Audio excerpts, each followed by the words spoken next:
So here's the deal. I'm recording the sound. So if you chat, I'm going to be bringing people on stage to chat.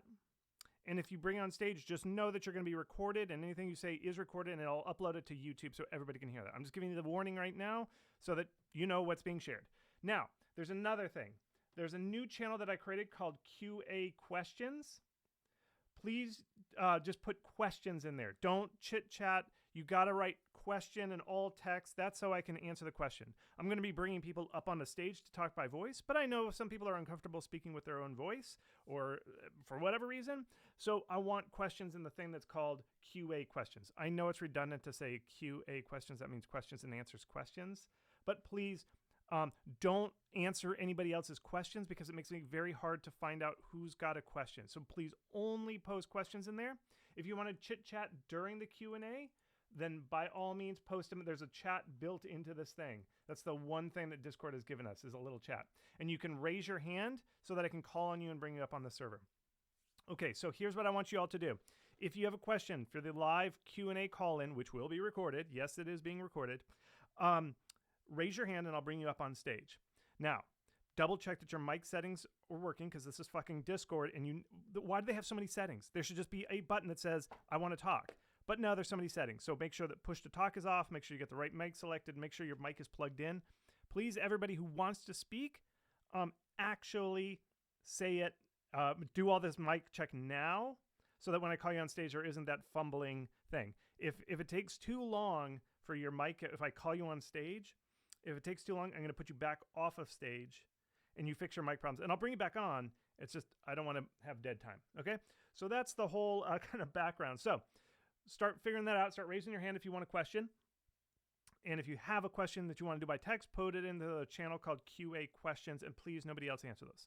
Now, the reason I'm doing this is because I'm in the middle of my summer sale. I do a summer sale every year. I'm going to post in here the link to it. My courses are on sale. Now, people always ask, this is my always ask, Chris, how do I support you? Why do you do all this stuff for free? If you look, I'm going to put this right in the chat. If you check the chat for this thing, I post a link to my courses. This is how I do it. This is how I make my living. This is how I am able to provide a weekly blog, all these free chats. This is what makes it possible. People often ask like, hey, how can I tip you? How can I support you? Can I give you a Patreon? Patreon sucks just as much as Discord. I'm going to tell you right now. This is how I do it. I don't want tips. I don't want free stuff. I want you to learn. And the way you learn is with these courses. I put them together using everything I know. Okay. Everything I know is right in these courses, and they work because some of the top games have used them. Like Tiny Glade has 1 million wish lists. And I'm not saying that like, oh, 1 million billion wishes. No, they literally have 1 million wish lists, and they were one of my earliest students, and they stand by the course and everything. They use the same tactics that I talk about in the course. Now, the game is awesome. That's why that game did so well, because it's a beautiful, awesome game. So that is the main reason. But the courses provide you that roadway so that you know which way to follow to get yourself there. The rest is your game, and that's what you should focus on, is your game. I provide the course so that you don't have to think about the marketing as much. You just focus on your game, and that's what I provide. So all my courses on sale. And because you all showed up and stuck through this Discord anomaly, I'm going to, if you buy one of the courses during this hour, and I'll even backtrack it to 9 o'clock. If you bought a course from 9 o'clock, I'm in Pacific time. So 9 a.m. Pacific until this ends. If you buy a course during this hour or hour plus, I will give you a free copy of Game Marketing Ideas. Game Marketing Ideas is where I put extra talks. I've started doing these demo plays where I play demos and kind of analyze what are the trends and stuff. Like, hey, how do they say wish list now? How do they end the tutorial? How long is the tutorial? What kind of content do they do? That's a big question. I've started adding that to Game Marketing Ideas. It's my new set of content. So if you want that, do it. So if you buy one of the masterclass, it's got to be the masterclass. Can't be all this stuff. It has to be the pitching and masterclass, or it has to be the game pitching masterclass, or Game Marketing Ideas masterclass. Sorry, it has to be the wishlist and visibility masterclass or the pitching masterclass, and then I'll throw in a free copy of Game Marketing Ideas. It's $37 on sale. I'll give that to you free, but you got to buy it during this hour. And I filter out. It doesn't happen automatically. I have to go back, add it later. So please bear with me. So I'll do all that. And that's it. I think that's it at the rigmarole. I see 4 hands raised. Please raise your hands. The link to those courses is in the chat. Again, this is how you support me. This is what makes me able to do what I do. And if you have bought one of those courses, any of the courses, not just the big ones, I want to say thank you. I don't have a full-time job. This is my job.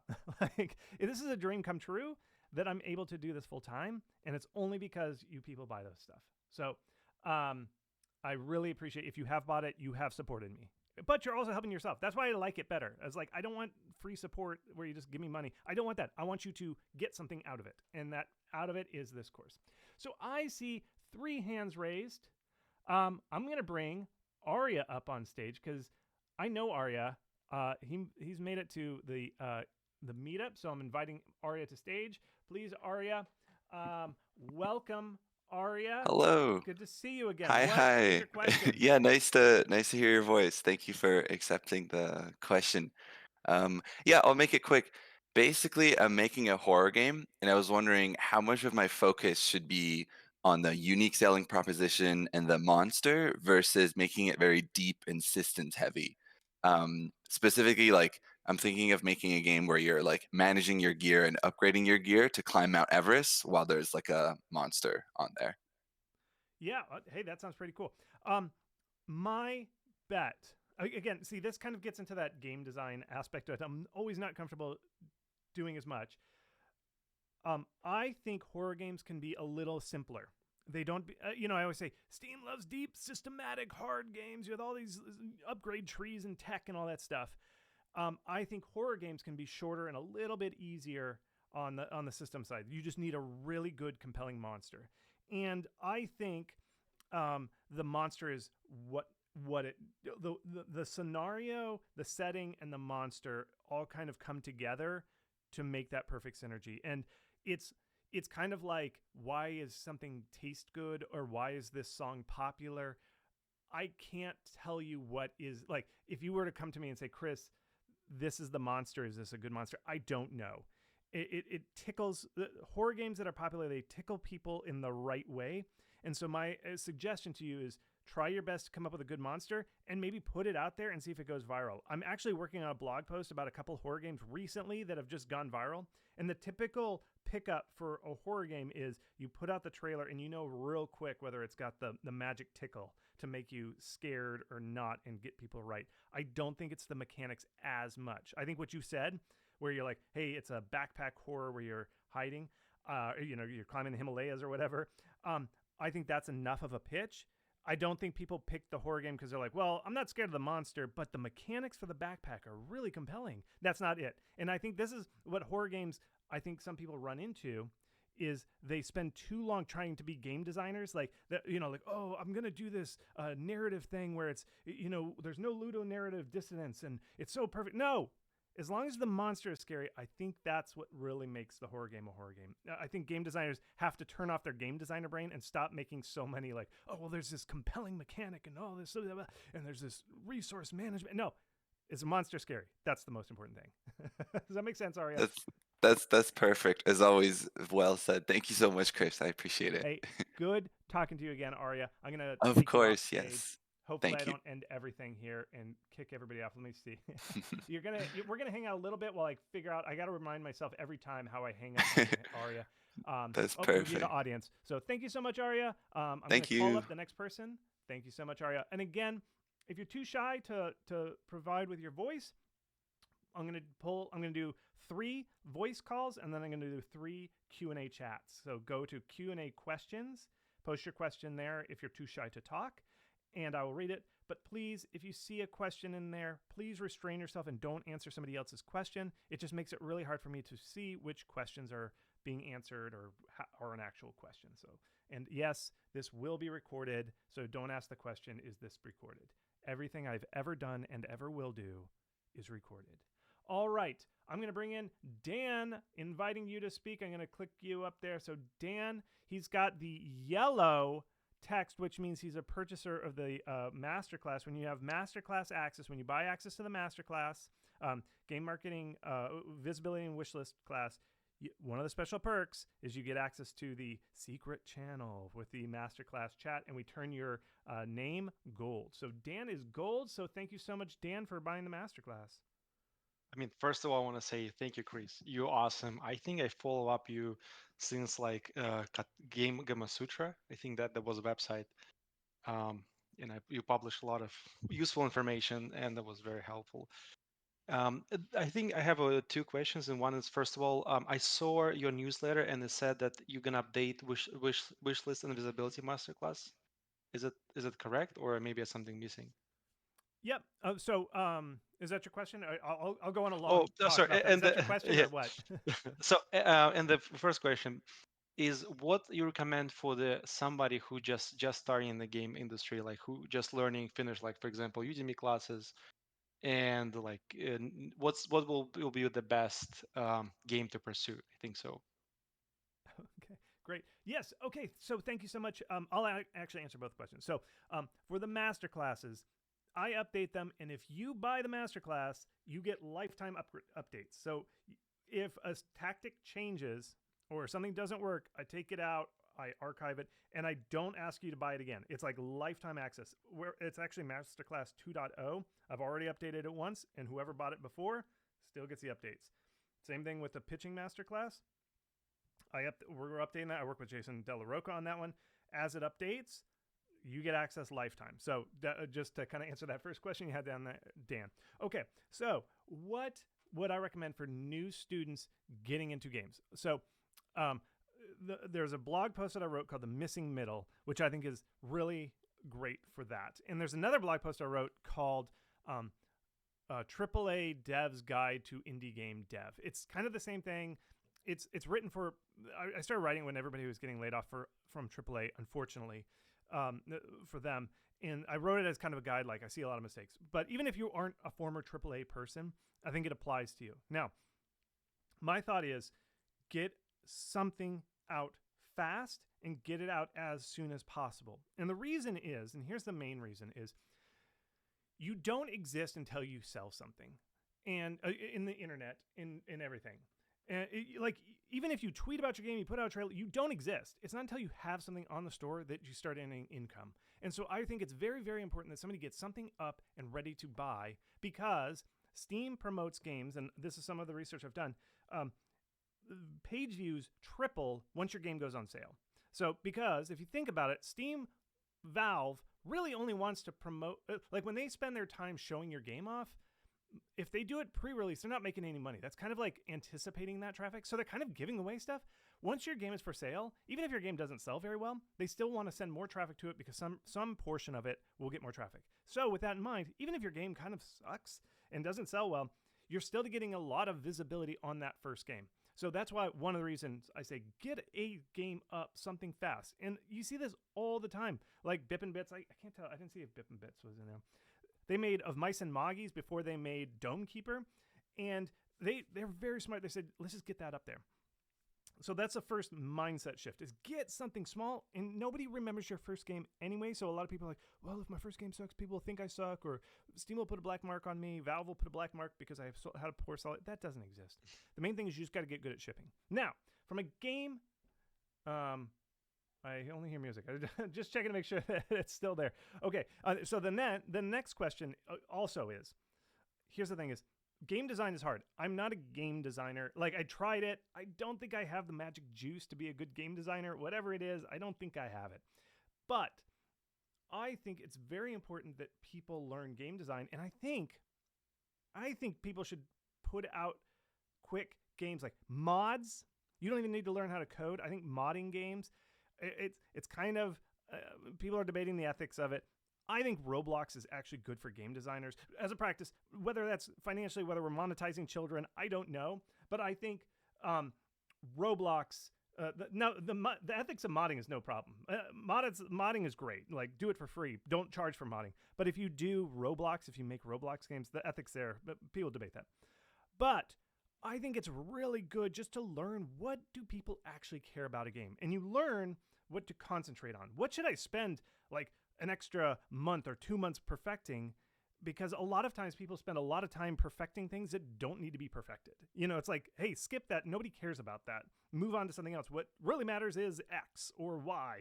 And I think just by making games and putting them out there, you learn what is actually important. And I think it's a lot lower risk if you focus on making mods and you focus on just like Roblox or something. So those are the kind of things that I'd say is you got to get it out fast. I don't like the idea of I'm working on my dream game. I've spent 4 years working on this game and it's my first time. No, get something out, get it out. That's my main advice. So Dan, did I answer that question right? Yes, Chris, as always. Thank You so much. I appreciate it. Okay, I'm going to answer one more question, and then I'm going to switch over to the questions in QA questions. I know it's redundant, but that's just what I came up with. So check QA questions, but please, folks, keep them limited to questions. Don't chitter chatter in there because it just makes it hard. All right, I'm just going to go based on the sort that Discord gives me. So big whoop. I'm going to put you down to the audience. Dan, big whoop, big entrance onto the stage. Welcome, big whoop. What is your question? Hey, Chris, how are you? Fantastic. Go for it. So, hey, you actually covered or you reviewed my store page a while back. It's Isometria, if you remember that. Mm-hmm. But yeah, so my question is, I'm kind of sitting at about 5,200 or so wish lists right now. And I feel like I've been reaching out to every single influencer, every single website like IGN and PC Gamer and all that kind of stuff. And I've been desperately trying to get any sort of coverage, any sort of, YouTube video that's going to push me over that edge to get to 7,000. And my question is basically, how can I do that? Like, what's the most effective way of reaching out to these people, getting that extra coverage, getting that extra oomph to get over that line and really get over there. So, and that's really all I feel like I need to do. This is the eternal question. Okay, so one other question for you, Big Whoop. How many streamers have you reached out to so far? Streamers, not so many actually, but I've been trying to get mostly the websites, like the YouTubers, the coverage that's kind of more eternal, I guess, because a YouTube video always exists versus a stream, which is very short lived. So maybe should I be focusing on streamers instead, or? Well, when I say streamers, I just mean some doofus that plays the game. Not a doofus, but some game, some guy or girl, somebody on the internet who plays a game and puts a video somewhere. That's what I typically say streamers. People are like, oh, do you mean YouTube? Yes, I mean all the time. I just mean somebody who puts their game up on the internet to play somebody else's game, whether it's Twitch, YouTube, that sort of thing. So how many of those people? I would say, yeah, not as many as I should, but probably, I don't know, less than 50 right now. But is that a low number? I'm guessing that's a low number. That's a low number. Okay, so here's what I'm trying. Okay, so I have this, there's a blog post, and this is for everybody, not just you, Big Whoop. I have this blog post called Why Am I Not Getting Wish Lists, a troubleshooting guide, and I just kind of go through, it's kind of like a thing that just solves problems of to like, okay, did you do this? Did you do this? And it's kind of like a step-by-step, how did you solve this problem? So I'm looking at the Isometria Steam page. Let's see if I can put it in the chat too. Did I put it in chat? Sometimes I can't remember if I actually did something. It's right there. So I put it in the chat. So I'm looking at it. It's also, if you're watching on YouTube, I'm going to re-upload this thing. It is being recorded. I'm pulling it up on the video side too. So you'll see this when I look at it. So, the game looks awesome, by the way. It's really cool looking, and it looks like a perfect Steam game if it's as everything, like you've got lots of like resources, all this stuff. And so and you've got the demo up, which is great. I agree that 5,000 wish lists, you've got, that's about it, is 5,200, right? Is what you said? Yeah. So, and I'm also looking interesting. So you had like a huge increase right at the beginning. What happened there? I see like you got like 200 followers right when you put it up. At the very beginning, I got randomly picked up by, I guess, a Taiwanese website, 4gamers.tw or something like that. Okay. So actually, a lot of my wish lists are actually in Thailand or not Thailand. What's it? Taiwan. Yeah. Sorry. So I've actually been working on internationalization. So I just actually completed a kind of system to do that. It's not quite done yet, but I will be able to support a lot more foreign languages a lot easier, which is another thing that I'm hoping to get done here soon. But I do have a lot of wish lists from that region of the world, right? So I'm trying to get simplified Chinese at the very least working. Yep. And then so I got a lot of coverage, or at least that article of coverage, right when I released the Steam page, and then I've done a couple of festivals, and I made the mistake of doing the Next Fest too early. I screwed that one up big time. That's all right. But I've been in a couple of those festivals for Steam, after the open world survival crafting one, and I've gotten a couple, like 1,000 wish lists from that or something like that. And so and I listened to all your comments and feedback from the I guess, I don't know what it was, 6 months, a year ago, whatever it was. Changed up the Steam page here, added those GIFs, added a link to the Discord, redid the trailer. I've been improving the graphics of the game ever since then, and I redid the Steam capsule, which still I feel like I need to do it again. Honestly, it's kind of Yep. wonky. It looks a little different than Okay, so other games, but anyway, here's what I think. go on. Okay, so I remember your Steam page because you had a lot of night mode and you mixed it up. You had more biomes. Okay, so here's my general thought.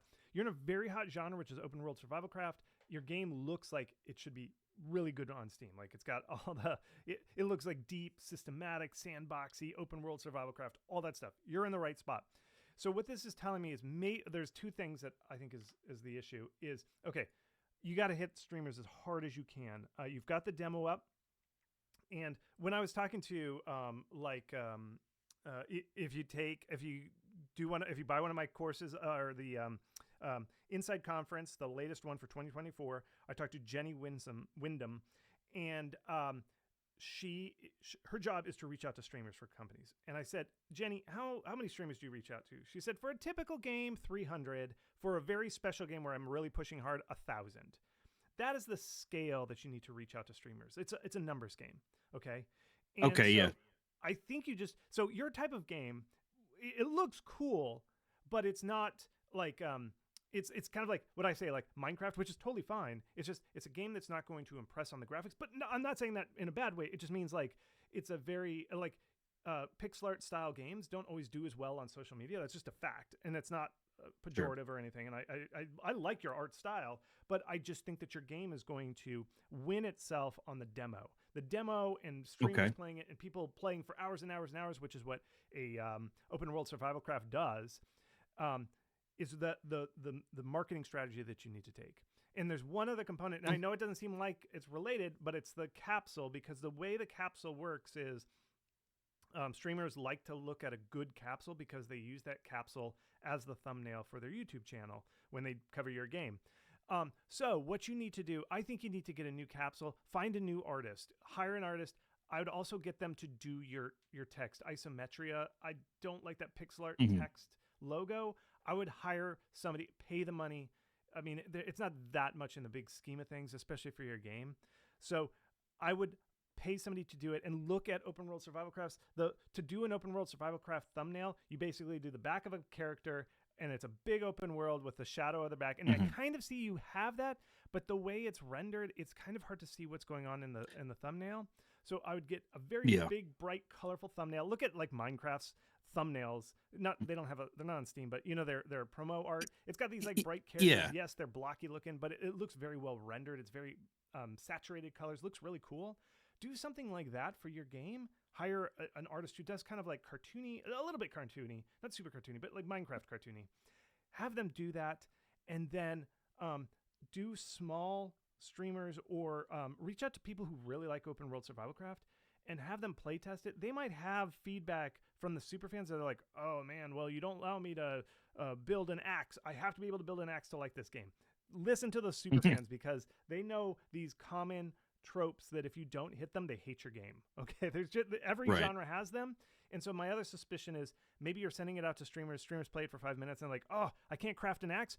Close it, delete this game. I don't like this game. I'm not going to play it on my stream. There's certain things that certain genres must have, and if you don't have that, the fans revolt and they don't like it. So my suspicion are three things. There's something with the demo, either the demo or the game itself, that needs to be fixed. That's a game design problem. reach out to Open World Survival Craft designers. I think we have some on our server, or get feedback from super fans of Open World Survival Crafts. 2, fix the capsule, make that more attractive, easier to read, shrink down the text, hire a text, also somebody to draw your logo text. I think that title text is too bold, too much, and you can't see the rest of the capsule. And then 3, once you've solved those other 2, then go as hard as you can and keep a spreadsheet. We're talking 300 to 1,000 streamers you need to reach out to. Open World Survival Craft is the #1 genre on Steam. It's been that way for the last 2, 3, 4 years, 10 if you count Minecraft, 15 if you count Minecraft. It is the hottest genre. You should be doing better, and I think there's something there that's blocking you. So that's my breakdown. Oh, that's great. That's great. Thank you so much. Yeah, great job. I really think that your game has the juice. Like, if you solve those problems, like, this is in the perfect genre for Steam. Your game looks cool from screenshots, and I like the Open World Survival Craft. So I think it's got potential. It's just, you got to solve, there's like a blockage in the pipe, and you just got to be like a plumber and clear that blockage out. So Sure. Good luck. I'm going to move you back to the audience. Now that is 3 people. I'm going to switch over to the QA questions. Still raise your hand if you have questions, and I will do it in there. So I see everybody's done a great job listing questions out. So great job in this thing. It's making it very easy to read when I see these questions. I'm going to pick one of these. I'm trying to go back into this to find where the questions start. Okay, Citizen Kabuto. I'm going to go with you. I want to make my game cost 25 USD, but people told me 25 USD is very high and require very high quality. So I thought I'd settle for 20. When is it okay to sell a game for 25 USD? And what thought process are the place? Okay, Citizen Kabuto. Look up a blog post I have. Just search price in my, just search price on my blog. And I wrote a whole blog post about this. But my general thought is, you are relative to the other games in your genre and the price point, okay? And so I don't know what game you're making. I don't know what genre. I don't know what your graphics look like. What you need to do is you have to play a lot of games. And this is one thing I find new designers, new developers, and people who don't typically do as well on Steam, they don't play enough games. Like, you have to play every game in your genre. Play the winners, the losers, the median winners. Use VG Insights, filter by the tags. You might have to pay $15, but this is the life of your game. This is going to be determining how well your game does. Filter by your genre. Pay for 1 month of VG Insights. Do this research take a weekend. Play every game in your genre, and you start to feel a sense of where your game lies in this. And you got to be honest with yourself. You're like, you know what? I'm just not as good as this game. I'm just not. And then create a spreadsheet and track all the prices, and then kind of line yourself up and be totally honest, dead honest with yourself. Hey, my graphics aren't as good as this game, or my game's not as good looking, but it's much deeper, or that kind of thing. Just be honest with yourself and really look at those games, and you'll see where things kind of lie out. And I when I do my research, I'll do some of these blog posts on a certain genre or something. I start to get a sense. Like, you can kind of get the sense where you could just see like a couple screenshots and a description. You're like, I bet this game costs this, or I bet this game did this well. And you kind of hit it. You're like, yeah, I'm within range. You'll do that if you play enough and you look at enough games. So take the weekend, play a bunch of games, figure out where you are, and then base it off that. And wherever you think you lie, I say add 20% on top of that, because games are not indies. When you look at that blog, when you search price, when you look at games on Steam, AAA has been raising their prices. The III, the big indies, have been raising their prices, but the new indies are not. In fact, they've actually dropped their price a little bit. Like, if you look at the median revenue per year, the median cost per year of a game, it actually has declined a little bit. Like, the median used to be $9, and now it's like $7. And I'm like, what the hell, indie? So the way we fight that is raise your price by 20%. So look where you lie in that whole list, and then increase your price by 20%, because we should be increasing our prices. We really should be, because we deserve it. We're working hard on these games. All right, the next question. I only answer questions if the word big text says question, so make sure you have that. How is it possible the game has had over 2,500 followers, so roughly 20,000, and only made roughly 3,000 sales? Well, let's take a look. Now, you can't see this because I'm looking at the Steam page. This is by Ingmar Trump. That's quite a name. The way we look at this, I'm looking at SteamDB. You listed this out, so I'm going to look at some charts. You never know exactly the reason. Okay, so I'm looking at some things. So 2019 was their 2019. Oh, so Steam goes back, way back, but SteamDB only started tracking followers. Now I'm uploading the video to YouTube, so you can't see this. So I'm recording this on my screen, but I'm looking at SteamDB and I'm looking at their follower chart. And when I look at 2019, that's when SteamDB started tracking things. So at 2019, it was about 10,000 followers, or 1,000 followers, which translates about 10,000 wish lists. At launch, they got that up to 4,600 followers, which translates to about 50,000 wish lists. It seems like you said the range. And that was in 2021. So at minimum, they were probably doing probably like 2 years. I don't know when 2019 started, like before 2019, what happened. So a lot of times what I see is very long periods of time. It's not that the wish list got old. I know people are thinking that. It's really not. Like, to have 50,000 wish lists over 2 years, 3 years, that's not that many. It's like 20,000. It's good. That's healthy. But it's not like, oh, this guy's going to be a millionaire. You also have to factor in that, and this is what we call that wish list velocity, like how well it goes. So that's one thing that I look at is like, okay, well, it's not that hot. Like that, and what that is I more look at excitement. In other words, like, okay, did the game like, are people like super excited? They think this game's great, like that sort of thing. If it's long time, I'm looking at their Steam page now because I'm also looking at the ratings. If you look at the long time games, it's just that wasn't very exciting. They had a slow median revenue time, a slow growth rate. The other thing I'll look at is reviews. It says, I'll look at negative reviews.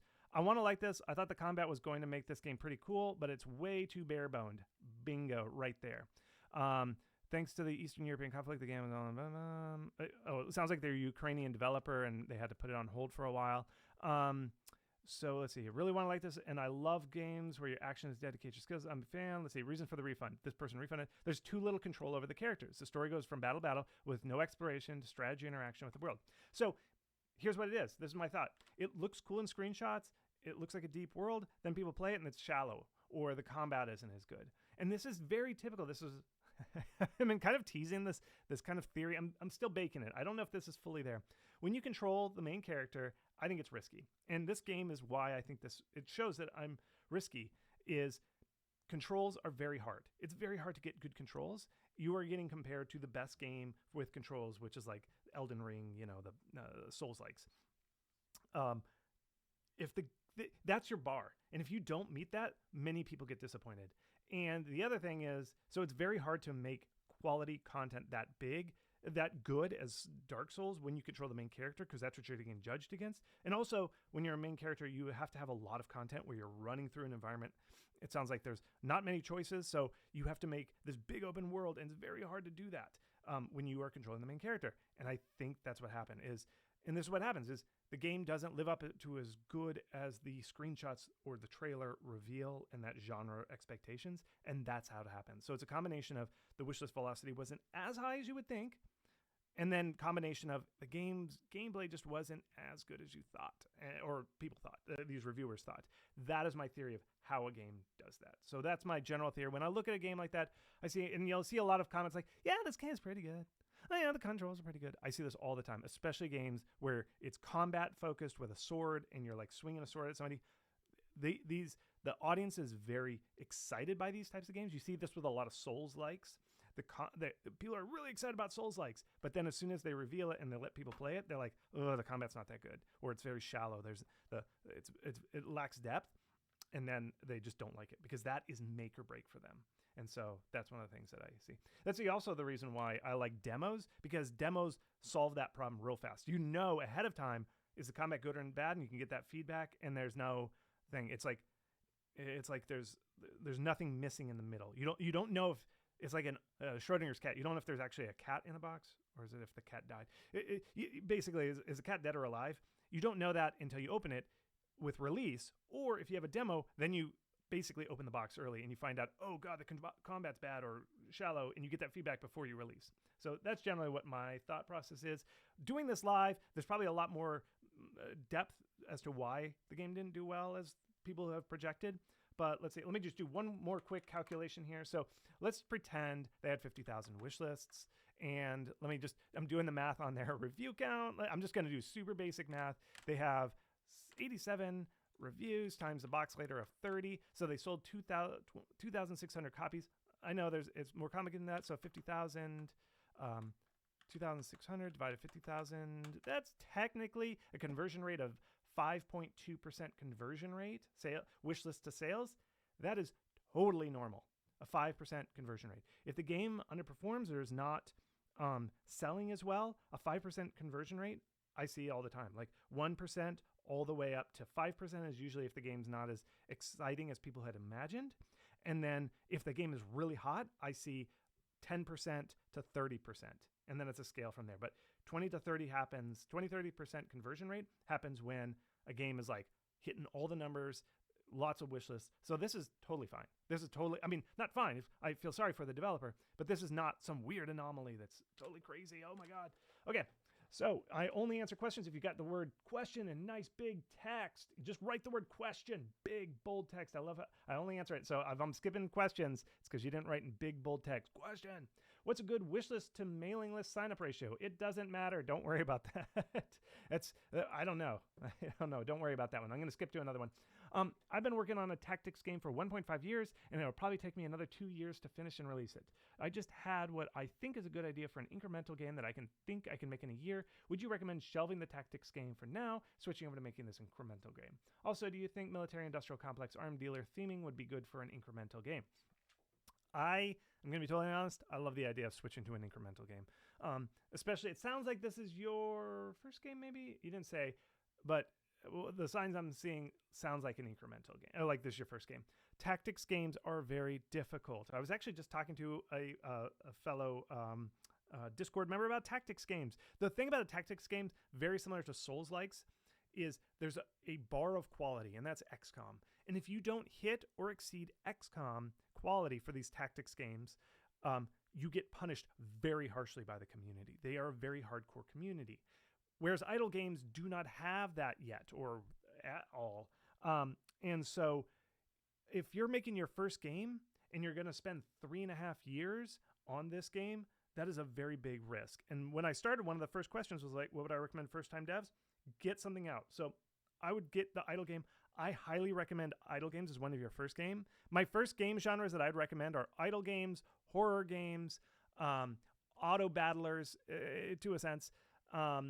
Those are like the basic entry ones.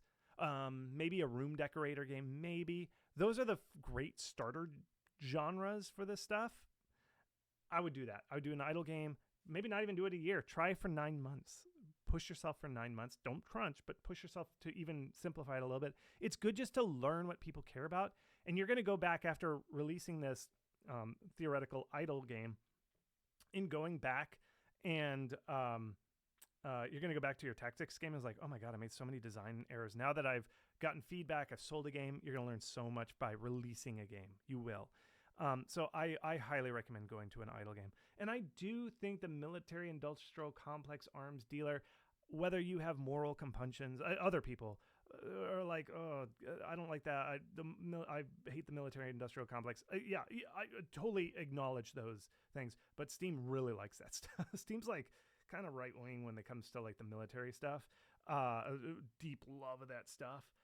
And they like it. So I do think that it's a good genre. And I do think that there's an underrepresentation. It sounds weird to say that. In other words, I don't think there's enough games that indies don't like to make games in that type of genre or something, but I think there's a very thick desire for that.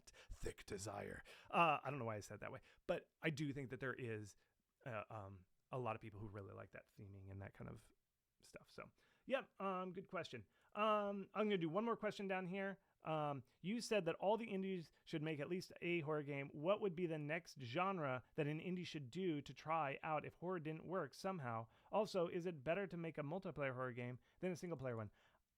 Well, find out what you like. So even if your horror game fails, if you can, I mean, if you're still vibing with it, try another horror game. Like sometimes, I think one of the main things where a horror game can go wrong is they just pick the wrong monster. Like they're like, it's a giant tree, and it turns out people aren't scared of trees. It's like, ugh. But a giant spider train, yes, people are scared of that. Again, really, it is amazing how different just making the monster matters in a horror game. Like, and it's just like, why are we attracted to some people and not like, if she just combs her hair a different way, it's like, oh my gosh, she's beautiful, and it's like, just slight changes to somebody's appearance, just like a slight change can make you fall in love or not. It's really crazy. And I don't mean fall deeply in love. I just mean a first initial sexual desire or something. What am I even talking about? But anyway, so it's very subtle, the differences that can have a big impact. And so if you're still vibing with horror games, try a different monster or something. You can reuse a lot of code. I really think that really hinges and really matters with a horror game. There are other things where it's like, the other mistake I often see designers do is they went to game design school or something, so their brain is full of complex game design mechanics, and they try and over design a horror game when really people just want to run away from a scary monster. That's all people want to do. And sometimes game designers put too much paprika on the sandwich. They just lard it up with all this game design nonsense. And so the reason some horror games fail is it's just like, well, you tried to make a card battler city builder horror game, and it's like, just build a freaking horror game where somebody chases you and they're really scary looking. And so there's several reasons why a horror game can fail. And so that's why I think if your first one, you're like, oh, this is why I like making horror, I suggest people make horror games, is like, you learn real fast. You're like, oh God, I just need to get down to the basics. So that's generally what it is. Okay. Now that, thanks for asking those questions. I'm just kind of marking them off as I answer them. Let's see here. So I am going to go back to call-in questions. While I'm doing that, raise your hands.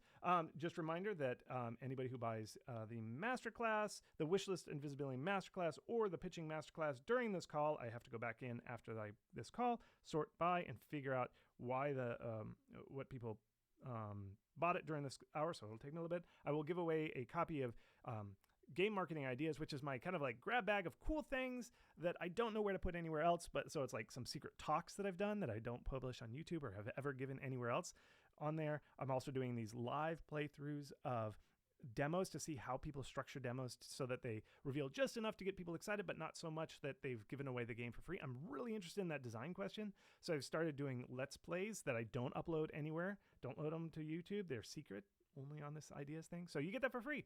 And the other thing is, I have a 30-day back guarantee. So if you buy either one of these courses, you're like, I don't know if I should or not. This sale ends on Sunday. Well, basically July 1st, I shut it all off. If you are questioning, like whether you want it or not, you can buy it. And if it turns out it sucks, you don't like it, you don't vibe with what I put out, just email me. You don't even have to say anything. You just say refund. You don't even have to give me an explanation. I don't care. If you just say, please give me a refund, I will just refund it. I'll just go into the system and give you a refund. I promise. And I even said on there, 30-day, no back guarantee, no questions asked guarantee. I will do it. It's really easy in the system. If you wait 30 days, I can't do it. And that's not because I don't want to. It's just because the system does not let me do it. I go through Teachable. I'm kind of by their rules. I have to push the refund button. It deactivates the refund button after 30 days. So please, you get 30 days of just trying it out. And if you don't like it, again, no fuss, no nothing. I won't hate you or anything. I promise. I just click the refund button. So if you're still wondering like, oh, will I like it or not? Just try it. And if it doesn't fit, just refund.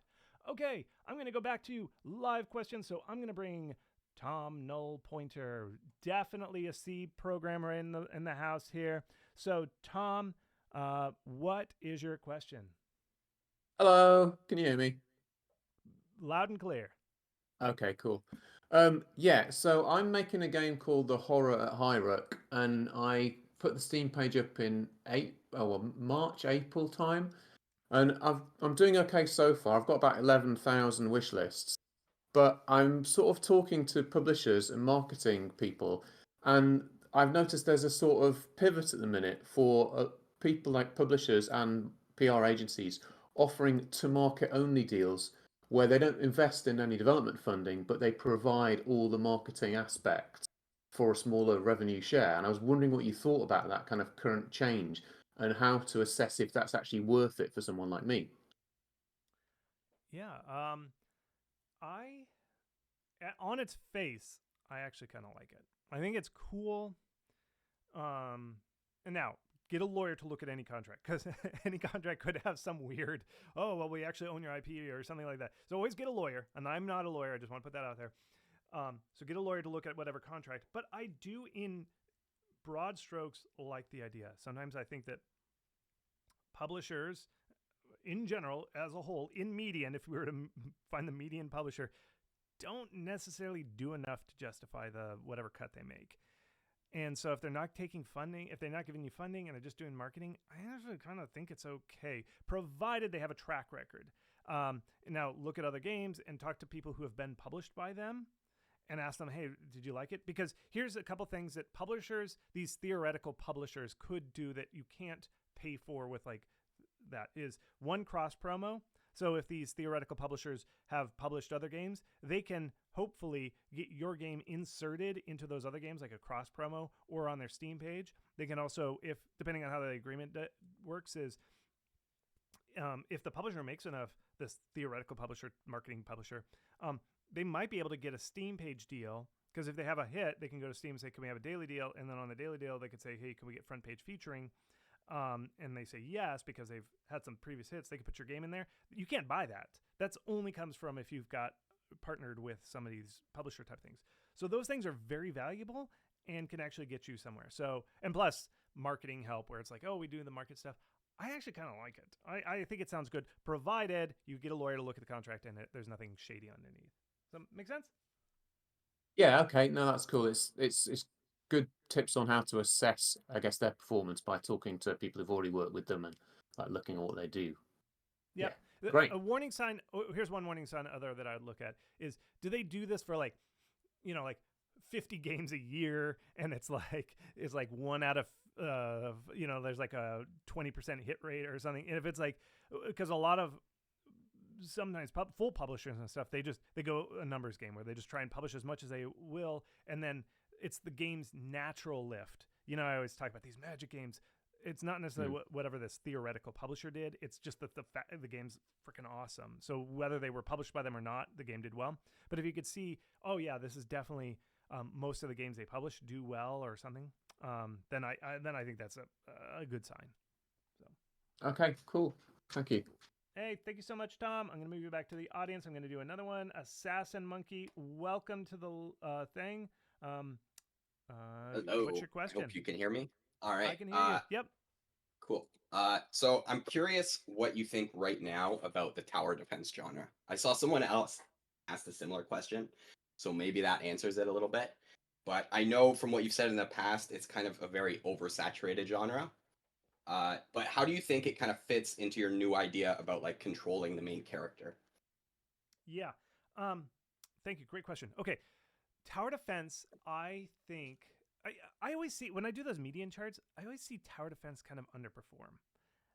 Even though tower defense on its face should do very well because it's not controlling the main character. You're controlling, it's almost like a city builder. You move a cursor around and then you place it. Now, there are some games that you control the main character, but you're not really. They're basically like a cursor. Like, there's this game, Pixel Junk Monsters. I played that game. It's a tower defense game where you control the main character and you run around and you buff it. I played that game on an old plasma TV. I played it so much, the UI burned into the screen. Remember those old plasma screens if you're old enough. So that is a game where you control the main character, but it's a tower defense.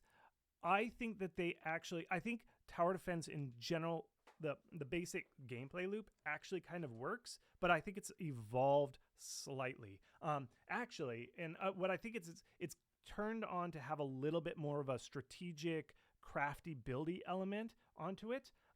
There's a game put out by Hooded Horse, and it's my new favorite game right now. Like, I've been playing the demo over. It's Super Fantasy Kingdom Demo. Well, I don't know why I said the word demo. That's just what it is. Super Fantasy Kingdom. Look it up. It was one of the top 50 games on Steam's Next Fest. That's how I found it. Well, I play everything Hooded Horse does, but it is tower defense light. Like, it's a little bit of city builder plus a little tower defense. You kind of build these hero units, and they kind of act like tower defense units to a point. But that's where I think tower defense is going, is it's evolving. There's also that game Jonas Tyroller put out. I can't remember the name of it, but it similar has that aspect where it's tower defense elements. You'll like build a tower, but you also have to manage resources. You have to manage the village behind it, and the resources gained by the village then go support the towers that you manage. I think that's where tower defense has morphed. It's not as much about placing the towers and then the old style of doing it. I think that's just been saturated and there's nothing new in that design. And that's why I think a lot of people, they just make a straight up tower defense game like the old ones, and that design just isn't interesting to people anymore. There was a tower defense game in the 50 top played demos. I forget what it was called, Steam's top 50 demos. There was one of those. I didn't have a chance to play it in time. They pulled the demo before I got a chance to play it. I can't remember what it was called. Let me see. Let me look it up real quick. Do you know that off the top of your hand? If you told it to me, I'd probably recognize it. Okay, let me look it up. I'm going to look it up right maybe, now. So, is it live on like the call. Creeper World or one of those? Probably not that one. Not Creeper out. World, but I do No. I do like the Creeper Worlds. I was just talking about somebody with let's see. Let me see. I'm just looking it up right now. It's loading. The Steam page is a little slow. Sorry. It is called I'm looking it up. Sorry if anybody found it and they're messaging in the chat. It's called Artisan TD. I didn't play it, so I don't know what they've done. On my curiosity, what I was curious about why I wanted to play the demos, did they do the same thing where they added this city builder meta layer kind of strategy secondary layer? So in general, I think tower defense has evolved a little bit more to include a secondary gameplay layer. That's my theory. Make sense? Yeah. Okay. Thank you. That makes a lot of sense. Yeah. And so I'm going to move you back. But yeah, in general, with tower defense, yeah, I think you just need to add a little bit more complexity. It's no longer you can just like, oh, the fire tower, oh, the cannon tower. You can't just do that anymore. You have to catch up with this stuff. All right, Wilbert, welcome. I just invited you to the thing. Sorry, I just sprung it on you, Wybert. Wybert, what is your question?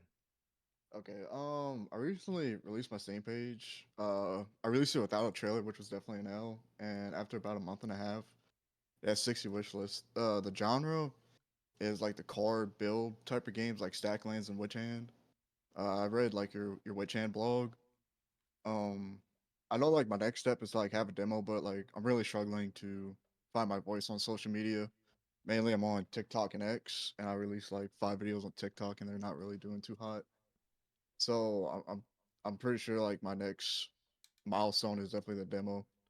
I have my CRM ready, and I'm working on getting everything in order for the demo. I was just wondering if you had like any thoughts on like genre or like how to market it, because that's just like my main problem right now, I think. Yep. Okay. So just real quick question. I don't think I missed it. So how many wishes are you sitting at? 60. Okay. And do you still not have a trailer? No, I had swapped with my buddy from college to work on quick Unreal horror game. But we released the page for that, and we're kind of working in between both of them right now. Okay. And so here's the thing is I would focus on the horror Unity game or on Unreal horror game. Try that one. I don't like splitting time between two games. It's too hard to do both because you really need to be splitting your time between the game and marketing. I understand those are two really hard things. So first bit of advice is pick one and go all in on it. For now, I would go all in on the horror game just because they are so hot. But anyway, one thing that I would recommend. So first step is you still don't know if it's doing, you really need a trailer. And the reason is you need to announce your game. You basically haven't, you don't exist. Even though you have a Steam page, you don't exist. You need the trailer, not because Steam does some special algorithm with the trailer on your Steam page, just because you need to create a trailer called Announce Trailer. And you put it out there and you hope it goes viral. And your game has to look really good to go viral with a trailer, and you're trying that, okay? And so you make that trailer called Announce Trailer, you send it out, you do a press push, you do all that stuff. Hopefully it goes viral. Maybe IGN will pick it up. If it doesn't, that's no guarantee. Then you go to the demo mode. Because I'll be honest, the card deck games that you're talking about, the Witch Hands, they're a demo-focused marketed game. They don't look as amazing because it's really hard to make cards look interesting. It really is. And so I don't know if you're going to go viral with the card. It depends on your art and the theme. But if you most likely you won't go viral with the trailer alone, but it's worth a shot. And then because I don't know what your art looks like, and then you need to go to the demo. Which hand took off after the demo? Like the demo dropped, and then streamers picked it up, and then it went viral. That's just the nature of it. So if we could step back, my recommendation for you, and again, I'm not your dad. You can do whatever you want, but my recommendation is pick one of the two games to spend all your effort on. Work with your buddy on it. I would do the horror game first. Then I would, if you go to the card game, I'd do the trailer, call it an announced trailer, do a big press push, try and get it out there. Then I would work, depending on whether it went viral or not, then I would sidestep and then focus everything you got, getting that demo ready, then do a big streamer push, get streamers in general, like YouTubers, Twitch, whatever, and then see if you go from there. And then iterate on your game design from there. That's my general advice. So, good? All right. Yep. All right. Thank you so much, Wybert. Good luck. Good luck with your projects. I'm going to do one more. I'm going to do Morpheus, a gold text person. Welcome. Gold text person means that you have purchased the Wishlist and Visibility Master Course. Thank you so much for your support, your patronage. I really appreciate you. Morpheus, drop us the knowledge. What's going on? Yo. Can you hear me? Yep, I can hear you just fine. Awesome. Well, thank you, Chris. All your stuff is incredible. 2 questions. First question, hopefully really easy. Are you offering consulting in 2025? I am probably not. I just don't. I don't have a lot of time for it, and I don't do as much. So nope. Sorry, I'm most likely not going to do it. Dang. Okay. Well, then my real question, I guess, is in your most recent talks about picking your genre, I've seen you remove RPG, like the whole category, and some of your past talks, that's one of the things you kind of recommend. I'm curious, is that related to the controlling the main character thing, or is it just that there weren't a lot of RPG games that came out last year in the indie space? Here's my thought on RPG. That's a great question. Great question. It depends on where, like sometimes I mean, okay, so the recommendations. So sometimes I just put up, there are certain blogs where I do the simple math where I'm just like, hey, what's the median income? And then I just rank them by median income, and RPG's up there. And you'll see that. And there's a couple things with that. And so I don't know specifically which blog or update you've seen where I reference that. And I'll see RPG in the list. And I agree that RPGs are hot because they do the deep, they're usually the good ones are deep, strategic, long-running, that sort of stuff. The side thing, the other reason sometimes they show up in large medium income is, or medium revenue is, RPG has is a tag in general. RPG tag shows up in almost every game because it's like if the character gets better because of experience points, people will throw on the RPG tag. So that's why I say it's like it depends on the blog post, because if I just do a straight up no filtered revenue per game genre, RPG will show up in the top of those charts just because of that feature that RPG is tagged on everything. And so that does it. If I'm doing if somebody asks me like, should I make an RPG? I typically say no. Like for a first time game, should I do an RPG? And the reason is kind of that first person character thing. But, not all RPGs are first person controlled, primary character. Some of them they're turn based. You pick a unit and then you move it 5 units or something. The main reason I don't typically recommend RPGs for first time developers, people who have never released their first game, is they are an absolute time sink because they're story based. They're like 5 genres smashed together. And when we say RPG in the very traditional sense, like whether it's CRPG or JRPG, they're typically 5 games duct taped together. And when I mean that is like you've got the combat, which is sometimes could be as hard as a Souls-like, like really live, real action with blocking and parrying and all that. Sometimes they're very complex systems driven combat, like a Final Fantasy where there's all these like buffs and debuffs and all these kind of like sequences there. There's several ways, or it could be a tactical combat like a Final Fantasy Tactics or something. So that's a game by itself. There's the story, which is like a narrative game. And so you've got this branching path narrative. Then you also kind of have an open world aspect of it where there's like this big open world and you explore. And, so that's like a game too. So you've basically got like 3 or 4 games duct tape. Oh, plus like an incremental game where it's like, as you gain XP, you unlock skill trees and you can specialize in skills and you're incrementing stuff. So again, those are like 4 or 5 genres smashed together, and you have to make all 4 of those together. And if any one of those is not good, people will hate your game. Like an RPG, if your story is bad or it's like very linear. We even saw that in that game that somebody asked, why did it sell bad? It was like, it's very linear. And RPGs had to be sprawling and big and branching. So it's a very, very, very hard genre. And so the people who take it on, I'm like, I don't typically talk about it because most people who read the stuff and asking about genre have never made a game before. So I don't recommend RPG, straight up CRPG, JRPG as a first game. I've been following devs that are making an RPG for years and they still haven't released it. And so I just think it's so risky. And so what I typically recommend for people who are like, I want to make an RPG, it's my dream game RPG. It's like, which part of it do you like? Do you like the combat part? Do you like the XP part? Do you like the narrative part? Do you like the combat? Did I already say combat? But the open world part of it. And then I listen and I say like, well, which one of those 4 parts of an RPG do you like? And they're like, I just like the XP, like growing and building a character. It's like, okay, well then make an incremental game. You get the same basic like the basic vibes of that in an incremental game, like increasing skills and characters and upgrading things or if they're like, no, I just want to tell an epic story about a dragon and a sword. Cool. Then make a narrative game. Like, I always call Road Warden is a great example of that, where it's just straight up narrative. Doesn't have as much incremental, doesn't have as much open world stuff. It's all like a visual novel. So my thought is you should make an RPG after you've released 4 other games, and those 4 other games are the 4 genres that I mentioned are duct taped together to make an RPG. That's generally why I don't recommend an RPG, because they're so hard and they're so complicated. But if you manage to do it, it does sell very well. And so that's why I recommend, that's why I always have context and why I was kind of hemming and hawing when I first asked. Like, it just straight up asked me, do RPGs sell well on Steam? I'd say yes. But then the second caveat is they're very hard to make, very time consuming, and most indies do not have the skills yet to make a good RPG that will sell well. And instead, level up your skills with lots of smaller games that are those kind of feeder genres to that game. Does that answer your question? Yes. Yeah, completely understand.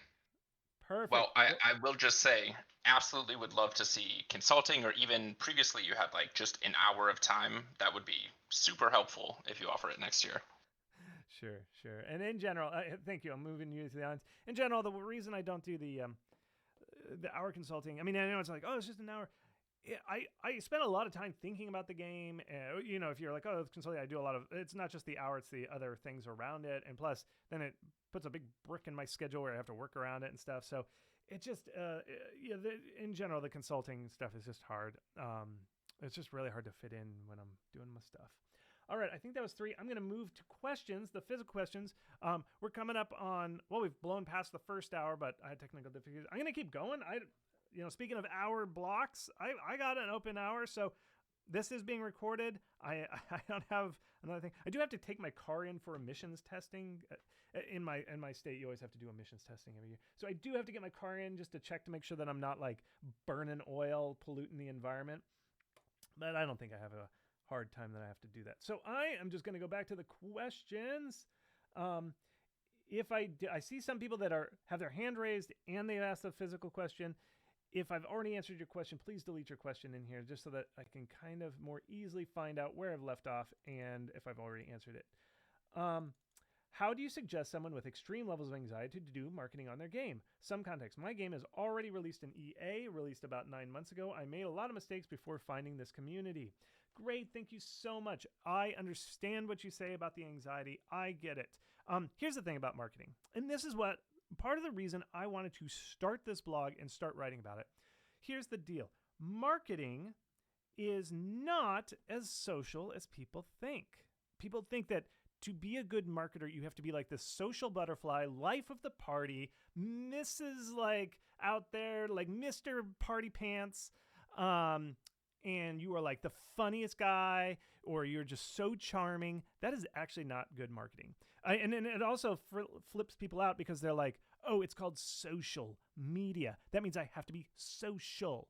And you look at social media, and it's like the funniest people get all these like retweets and stuff, and they have the best memes, and they're like stand-up comedians on the social platforms. Here's the thing. Social media, one, doesn't move the needle for most games. And when social media does move the needle, when you actually see it doing well, actually converting, like selling the game, it's just a gif of the gameplay or gif of the character. It's not like because you told some funny joke or something. Usually when somebody like has a spicy meme or something, that doesn't actually sell the game. It might go viral, this funny meme or something, but those, in my experience, typically don't convert to wish lists. Like everybody shares it, but it goes viral because it's funny, not because people are interested in your game. And so what I want to try and dispel is good marketing is not being a social butterfly. It is not, I mean, that's fun. It's great to be a social butterfly if you are, but that is not good marketing. Good marketing is much more tactical. And I actually wrote about this for Xavier Nelson Jr.'s game, I Am Your Beast. Look it up, I Am Your Beast. It is more, I think good marketing is actually much more tactical. It's almost like playing a card game where you're stacking things and you're getting combos. So in general, like Xavier Nelson Jr. is pretty funny. He's really funny on social media, but that's not why his game I Am Beast, Your Beast did as well as it did on its announce. It was strategic because he's made multiple games, and all he did, or not all, but his games have been out there, and so people knew him, and they reached out to him and said, hey, we've got a festival coming up. Do you want to be featured? And he said, yeah, because he has had past games. And so he got featured by there, and then he rolled it up to also time. He decided to pair that with Steam Next Fest. Now, I always say do the last one, but strategically, he was making a strategic play and say, yes, well, I'm going to get all this visibility with this PC Gamer Show. I'm going to stack it right next to my previous with Steam Next Fest, and I'm also going to get all my previous games. See, it's strategic plays that you're making. It's not social and being out there and like being the life of the party. That stuff is overrated in my thing of like having the best memes and the funniest person on Twitter. That is not what sells games. What sells games is knowing what your game is and where it can play in with other things. And you're lining up deals more to say. Now, technically, yes, you might have social anxiety around talking to people, but most of it's like an email like, hey, I saw you got featured here. Or I saw you featured this game. Can I get my game featured? That's it. And a lot of these like reaching out to streamers, it's almost a form letter that you're writing. It's not you being super social about revealing yourself. You're like, here's my game. I saw you played this game. I think you'll like my game. Try it. Like, just search my blog for, I think, IGN or something. I have a blog of how to reach out to IGN. You just swap out your game's name and your game's hook with that. It is, yes, you're sending an email, but it's not like you're putting yourself out there in the personal sense. You're just like reaching out to people. And I know that might be social anxiety, but hey, it's a template. It's basically a template. And so hopefully that releases the anxiety. But again, you are not standing up on stage and doing that. Most marketing is a strategic play where you're trying to find these opportunities. And the best, just to say, one of the other things that's really good about Steam marketing, or how you market a game on Steam, the real way to move it is festivals and streamers. And I just said streamers, it's basically you're sending a form letter out to hundreds of people, 300 as I mentioned with the previous caller, or you're entering festivals, and you enter festivals again with a form letter. You're like, here's my game, here's the trailer. You just fill out a form, and that's it. I know I say just it, but those are the two best ways to get your game seen. And that's all it takes. It's not you like having to be, again, the social butterfly, life of the party, Mr. Party Pants. Okay? So I hope people kind of get over this sense of social media means social person means marketing. Social media is not marketing. That's just one specific channel that it is. So please, I hope people get over that thing. All right. Gabrielle, next question. Just purchased the bundle. In what order you recommend taking the courses? Yeah, thank you so much for the bundle. I appreciate it. Again, folks, this is how I make my living. This is how people support me. This is how I'm able to do this full time and do all this free stuff, is people like Gabrielle buying the stuff. Here's what I would do.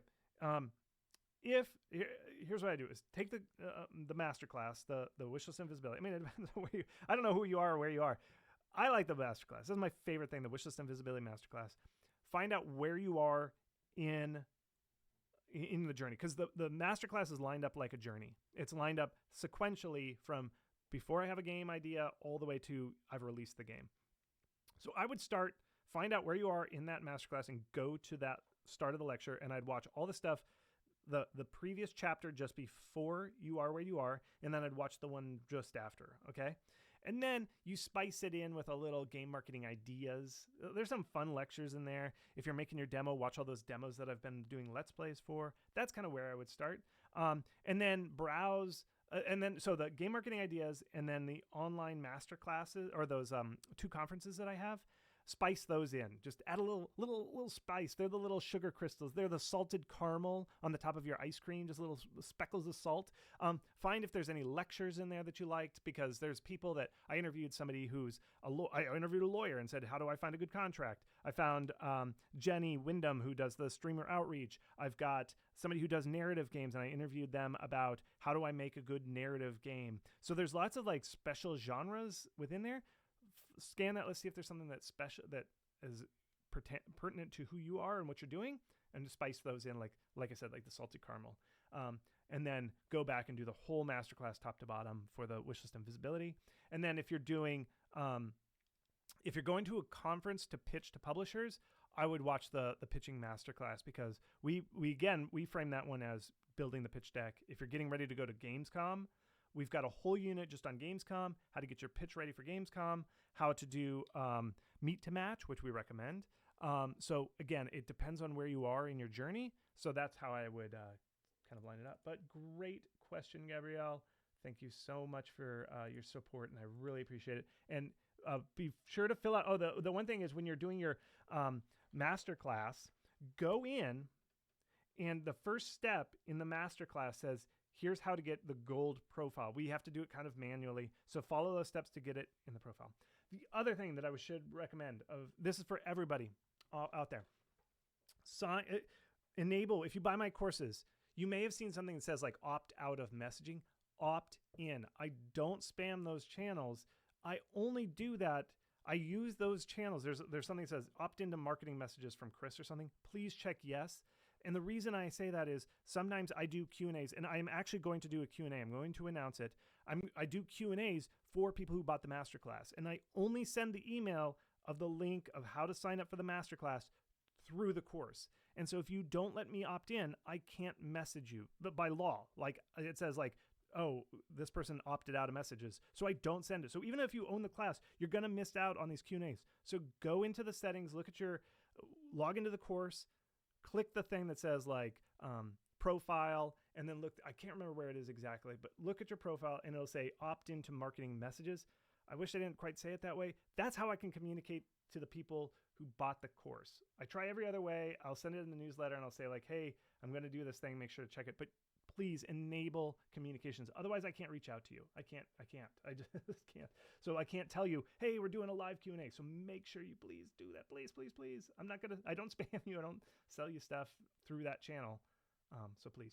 All right. I'm going to go one more text question, and then I'm going to go back to the live call-in. Okay. How compatible is the slow cooking demo strategy with the missing middle strategy of a few months from development to release? Yes. Okay. So, great question. So it's a strategy, really. Okay. So there are developers in all walks of life. Okay. This is kind of how it goes. There's no one marketing strategy, like a unified theory of everything. You know what I mean? Wait, I'm getting a message. Somebody mentioned me. Just making sure that I'm not talking to the void. Okay. Yes. Yeah. If anybody dashes, sorry. I'm really paranoid when I get an alert because I have to. I mean, I'm not talking. So I'm recording all this. So if you do have to leave early, I promise I'll record it. So the other thing is, let's see, where was I going? Okay, so the grand strategy. So it depends on where you are. There's no unified theory of marketing, where it's like you do this one trick and everything works. It depends on your journey, and it depends on your strategy. So here's what it is. The missing middle, if you don't know, search my blog for missing middle. I really uncovered this when I talked to John Romero. So if you're starting out, or if you're burned out of long games, like maybe you came from AAA and you got all your projects canceled, there's one thing called the missing middle. That's a strategy that I talked about. And this came from John Romero when he was just starting out, before he formed ID, or he kind of formed ID. He and John Carmack started their company, and they had no money. They had no visibility. And so they would make a game like every month, and they would publish it. And they would get 5,000. They worked out a deal with this publisher, because back then they didn't have the internet. You couldn't just like upload Steam. You still literally have to have a 1-800 number to sell your game. Okay. So the costs were much higher. So they went with a publisher, and the publisher paid them $5,000 a month. This is $1991, $5,000 a month, which translates to about $10,000 in today's $10,000 to $15,000 in today's dollars per month. They got $10,000 to $15,000 from this publisher. Okay. And they used that money to make as many games as they could. So they would release a game a month, and they get about $15,000 from that. In today's dollars. This is what people always mess this up when they quote that blog post. So if you were starting out and you were trying to figure out, how do games work? How do I make games? What do I do? How do I get my name out there? I think the missing middle is a perfect place to start. Now, you don't have to do it once a month. I tried doing once a month, and it's really hard. But the idea with once a month, the other thing with missing middle is these are small games, and they are not going to sell well. They will not. It's kind of counterintuitive, like, or not. It's counter to what I say. It's like, you just won't do well. Like, you maybe, if you're lucky, maybe get $10,000 to $15,000 for these games. But in the beginning, the missing middle is not supposed to make money. You are not. I'm just going to be honest. And this is where people always get tripped up when I talk about the missing middle. Is they're like, well, Chris just said you won't make money releasing quick games. Bingo. You are not going to make money with the missing middle strategy. What you're trying to do is build an audience and build your skills and build your code base. That is what your primary goal is not money. You're just trying to build your company, getting used to releasing games, getting used to releasing content, just learning that cycle. That's what your thing. It's equity. You're building equity. And so you release all these games quickly to build that stuff up. And one of the tricks with missing middle is, and this is what I got from John Romero, is you're building your engine live. So you release a game, and his first game had no stairs. And by the end, after releasing 4 or 5 3D games, their engine could only do stairs after like the 5th one, the 5th iteration of their engine. So they would just build the engine with features. So they'd release a game with one set of features. Then they'd add features on top of that engine, and that's the second game. Then they'd add another feature to that engine, and that's their third game. And that's really what the missing middle is, and that's how you were able to actually release a game a month in that time period, okay? Again, you are not going to make much money doing that. You're going to make very small bills, okay? Very small amounts of money. Then, when you're like, I think we got an audience, we know how to release, let's take the time. Then you stop and you do the longer build. And I'd still say like 6 to 9 to 1 year most. You build that engine that you kind of built up, or that code base that you built up during your missing middle period. And then you spend that longer time. And that's when you release the demo. And that's when you start building over time, where you release the demo, reach out to streamers, and build up wish lists over the proper time that I always say, which is like 6 months minimum. And that's recommended by Valve. And that's what I mean by that is, so it depends on your thing. If you are a new indie, and everybody always asks, oh, I'm a brand new indie, I don't know anything. Missing middle. Definitely do these games. And a missing middle also is, it's bigger than a game jam game, but it's smaller than those typical games where people are like, oh, I'm spending a year and a half. It is in between those two. That's why I call it the missing middle. Because back in the day, people made nothing but missing middle games. And I call them missing middle because all of a sudden, when Steam could make you $1 million, people jumped over the missing middle. And they're like, I only want to make games that can make me a millionaire. And they forgot about the middle period when most developers used to be making Flash games, or like John Romero was making games for this publisher, where your goal was to get like $10,000. And if you made 10 games per year, you would make $100,000 plus, taxes and all that, salaries and stuff. So it always came out to like, you could make like a slight living for one person if you released one game a month, basically, and sold it. We used to do that. That used to be Flash games. That used to be publishing back in the old days before the internet. And somehow we got rid of that. Now everybody is only shooting for $1 million games. And I think that's a real lack in our industry. And that's why so many studios burn out. That's why so many studios have to like crash and burn. it is that missing middle period that we just got rid of because of Steam being possible to make $1 million. Okay, that's where it came from. That's what I mean by missing middle. All right, that's my rant about that. I'm going to go back to live call in. I see your hands raised. Baba, Reawaken, Gold member. Thank you so much for buying the masterclass. You have the gold badge. I really appreciate your patronage. Before anything, I just want to say thank you so much for what you do to support me. I really appreciate it. So, Baba, what is your question?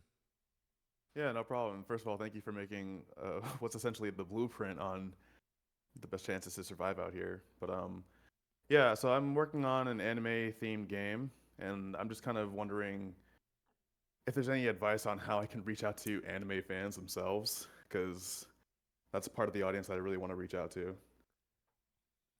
Okay, sounds good. I am going to plead total ignorance here. I think I am not an anime fan. So, always everything in anime that I see is like, oh, there's this one forum and we went big and we went crazy there. So I have no clue. I just don't know. That's cool. And it seems like a real subculture that if you don't hit the right channels and the right notes, you're totally like an outsider and they just are like, who are you coming in here? Get out of here. So I don't know. I honestly don't. My advice maybe is to talk to people who have already found you and be like, hey, where do you hang out? Where are these forums or channels that you populate, which Discord channels? But here's my thought. Here's my general thought is the strategy that we lay out in the masterclass is to get your game seen as hardcore in the beginning as possible to find out who picks you up. Because usually if you're doing right and you're connecting the dots and you're saying the right thing and you're showing the right graphics, the community will start to see you. There's always somebody out there looking and finding something, and then they might bring it back to the community. And so you look for those early signs of the people who put out the feelers and kind of find you first. And then the thing that I recommend is figure out who those people are and then ask them and be like, hey, where else do you hang out? Where else should I show my message? And then they'll tell you that stuff. The only other thing, and this is a blog post I'm kind of working on based on a lot of people sharing their stuff, is Japanese Twitter is like a real thing. Like I have seen, no joke, like in the last month, like 6 different games that have done well have been like, yeah, we were just kind of coasting along and then Japanese Twitter found us and we just blew up. And so I'm still doing the research on that blog post, but it's a thing. So maybe that, I don't know. Any thoughts? That's really funny. As someone who does follow some Japanese artists and game developers, I never thought to just, I guess, translate what they're, I mean, sometimes I do translate what they say, but I never thought to like just plug whatever I'm working on or try to talk to them. That's interesting. I'll try that out. I think here's my theory is that, and I haven't done the absolute research. I keep asking for like, oh, who was it?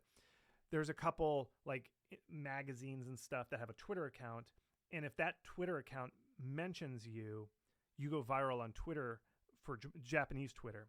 And so my advice, I haven't identified what these channels are yet, so don't ask me. And it'll be in the blog post.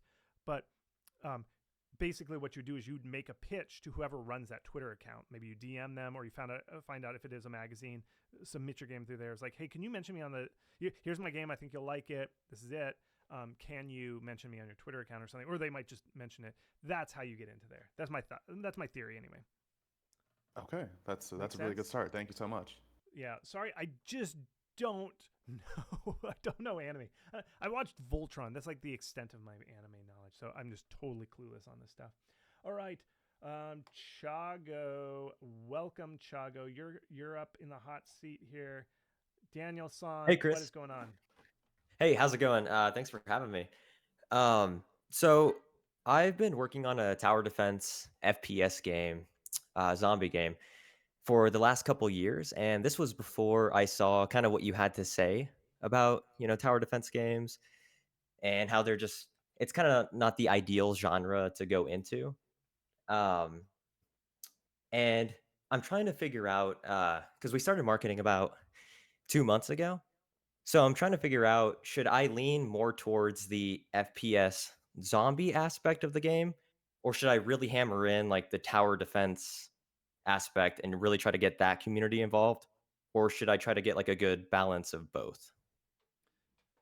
Yeah, great question. And this is people, this is a common question that people have is like, mixing genres, which one do I specialize in?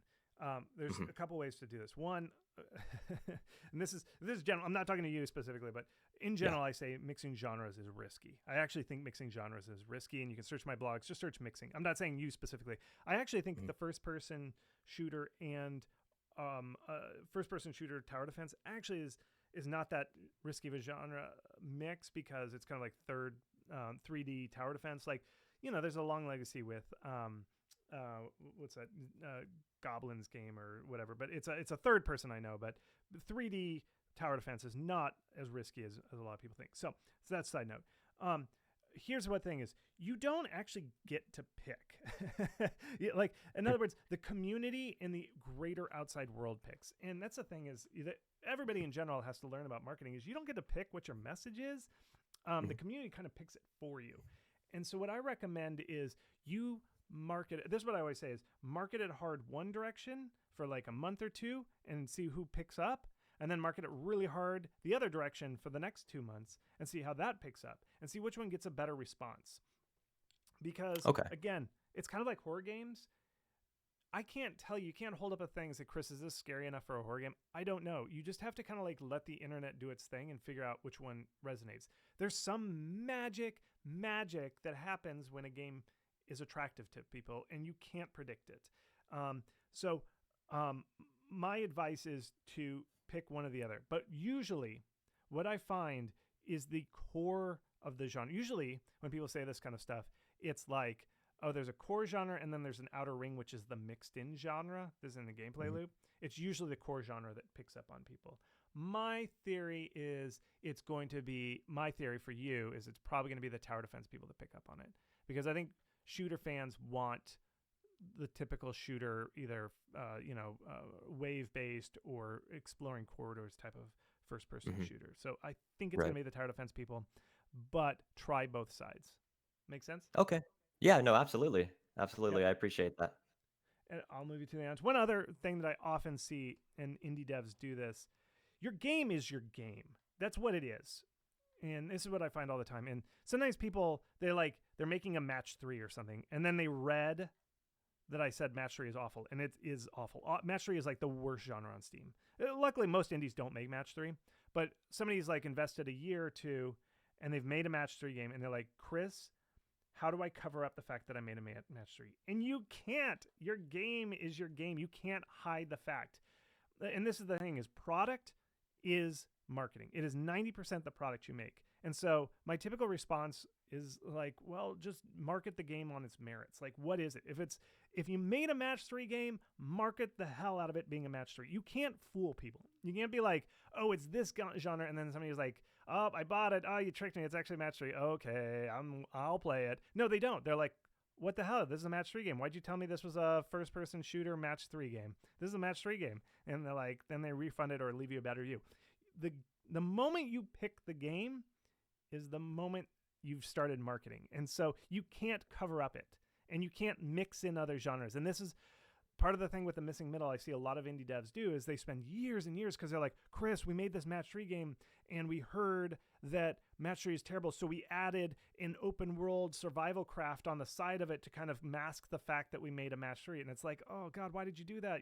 It's still a match 3 at its core. So it's like, ship the match 3. If you're maybe you're thinking this, maybe one of you has joined and you heard me do the genre thing where I'm like, genre matters and this is it, and you're making that genre that I said sucks, and you're like, oh God, okay, let's spend another year mixing that stuff up. Don't do that. Let's add this other thing that's Chris said is good and mix it in, and then it's not bad. No, ship the thing that I told you was a bad genre. Sometimes they don't do bad. Just ship it as it was, and then your second game can be the genre that you actually like or the genre that's actually popular. You can't. It's not like, like, oh man, this food tastes bad. If I just mix enough food in with it, it won't taste as bad. No, games are like, if you got one bad tasting thing in there, it ruins the whole soup. And I don't mean bad. It just means genre tastes. So that's my general theory on, I see this all the time with indies. They're like, oh, well, I added this other thing to cover up the fact that this genre sucks. Don't do that. Just ship the game that supposedly sucks. See if it actually sucks. And when I mean sucks, I mean sales-wise. Not all games are are a marvel of artistry, whether they sell well or not. So I don't want to sound like I'm against the art. All right, I'm going to switch to one more question. I'll do two more because I see Elfwood, the Tracé brothers, one of my favorite of the brothers. I'll do the last of the Tracé brothers, and then I'll switch to text-written questions. But anyway, Idabur, how do I say your name? From Horana Games? Idiberu, probably. It's Old Norse. Okay. So can you hear me? I can hear you just great. Excellent. So I'm working on an ARPG. I'm about half done, but I'm starting to plan for advertising and publicity, and I don't really know how I can advertise a USP that is more mechanical, that's more about game feel, rather than something that immediately jumps out at you. Like, it's significantly different to play compared to a Diablo, for instance, but how do you communicate that in 2 seconds? Perfect. Versus something like Capsules or that survival game where you're a duck that takes 0.1 seconds to communicate to people what it's about. Perfect question. This is excellent. So here's, in general, how it works. There's two types of games, and you just nailed it exactly. There's some games, 2 seconds, you see the image, you see it in a tweet, and it's awesome. And people are like, I love this game, and it goes viral, and trailers and everything, the life of the party, everything does well. That's actually a very small portion of successful games on Steam. I'd say it's like 1 to 2%. It's a magic thing when it happens, but it's very rare. Okay, it's actually very rare. People always love those stories, but they're very rare. The more common thing is the game is just fun. And like you said, hey, it's actually, once you get your hands on it, you love it. That is a great thing. And most games that do well on Steam are in your case. And this is also the thing that people don't realize when they first start marketing is social media most of the time doesn't work very well. Most of the time. I mean, it helps a little bit here and there, but it's not where most of your visibility comes. And this is why some of the things that we've been talking in the basic strategy that I talk about in the masterclass is it really, the thing that moves the needles nowadays is getting your game in the hands of content creators. I like to call them streamers, but those people that play the games online or entering these festivals. That's where most of your visibility comes from. And the way you do that is you make a demo and you hand it out to them, and then they play it, and they, just like you said, oh, this is so fun. Once I get my hands on it, it feels so good. This is so great, and it's so deep and so fun. And so that is the core of it for most games, is get that demo out, get into the hands of streamers, get in the hands of festivals, apply for festivals, and then the rest happens. And then there's like word of mouth that grows where people are like, oh, they tell their friends to go play it, and you keep that demo up. And sometimes you take it down, but you put it up, take it down, that sort of thing. That's where most games happen. So my recommendation to you, get the demo out, reach out to streamers, apply to festivals, and then just follow the thread there. See what happens after that. That's where most of your visibility will actually come from. Make sense? Yep. Thank you very much. Good luck. Move to the audience. And I know the next question is, well, how do I make a good demo without spoiling things? I don't know. I'm not a game designer. That's not my thing. But that's why game marketing ideas, I am now doing these Let's Plays. Some of them are quick. They're like 15 minutes. I can get through the whole demo, and I'm like, oh, look what they did here. Look how they blocked off this. Look at how much content they put in here. Look at how much content they took out. I'm doing those demo plays. If you get game marketing ideas, you'll see that. And again, just a reminder for folks, if you joined late, if you buy either masterclass, the Wishlist and Visibility Masterclass or the Pitching Masterclass, I will throw in that ideas with the demo Let's Plays in for free. I just have to, after the meeting, go in, filter who bought it during this hour, 2 hours, hour long we're here. If you bought it during those 2 hours, I'll give that to you for free. And again, remember, 30-day, no questions asked. Give back if you're like, God, Chris, this stuff sucks. And here's the thing is, even if you say, God, I don't like this class, I will let you keep the ideas class. I'm not going to take that away. You get to keep that game marketing ideas forever for free, even though you just refunded my class. And I don't care. I want you to be happy. So I'm going to switch. And as you've heard, the people with the gold text, they're still here. They are still, they didn't hate me. They don't hate that course. They still bought the course, and they're still in the community. It's not like this class is so crap that people are like, God, Chris is such a scamster. I'm quitting this Discord. They're here. They're part of the Discord. So I really respect the people who support me, and I support the people who buy my courses. This isn't like a fly-by-night operation where I'm just trying to get your money and go. I really support the courses. You buy it once.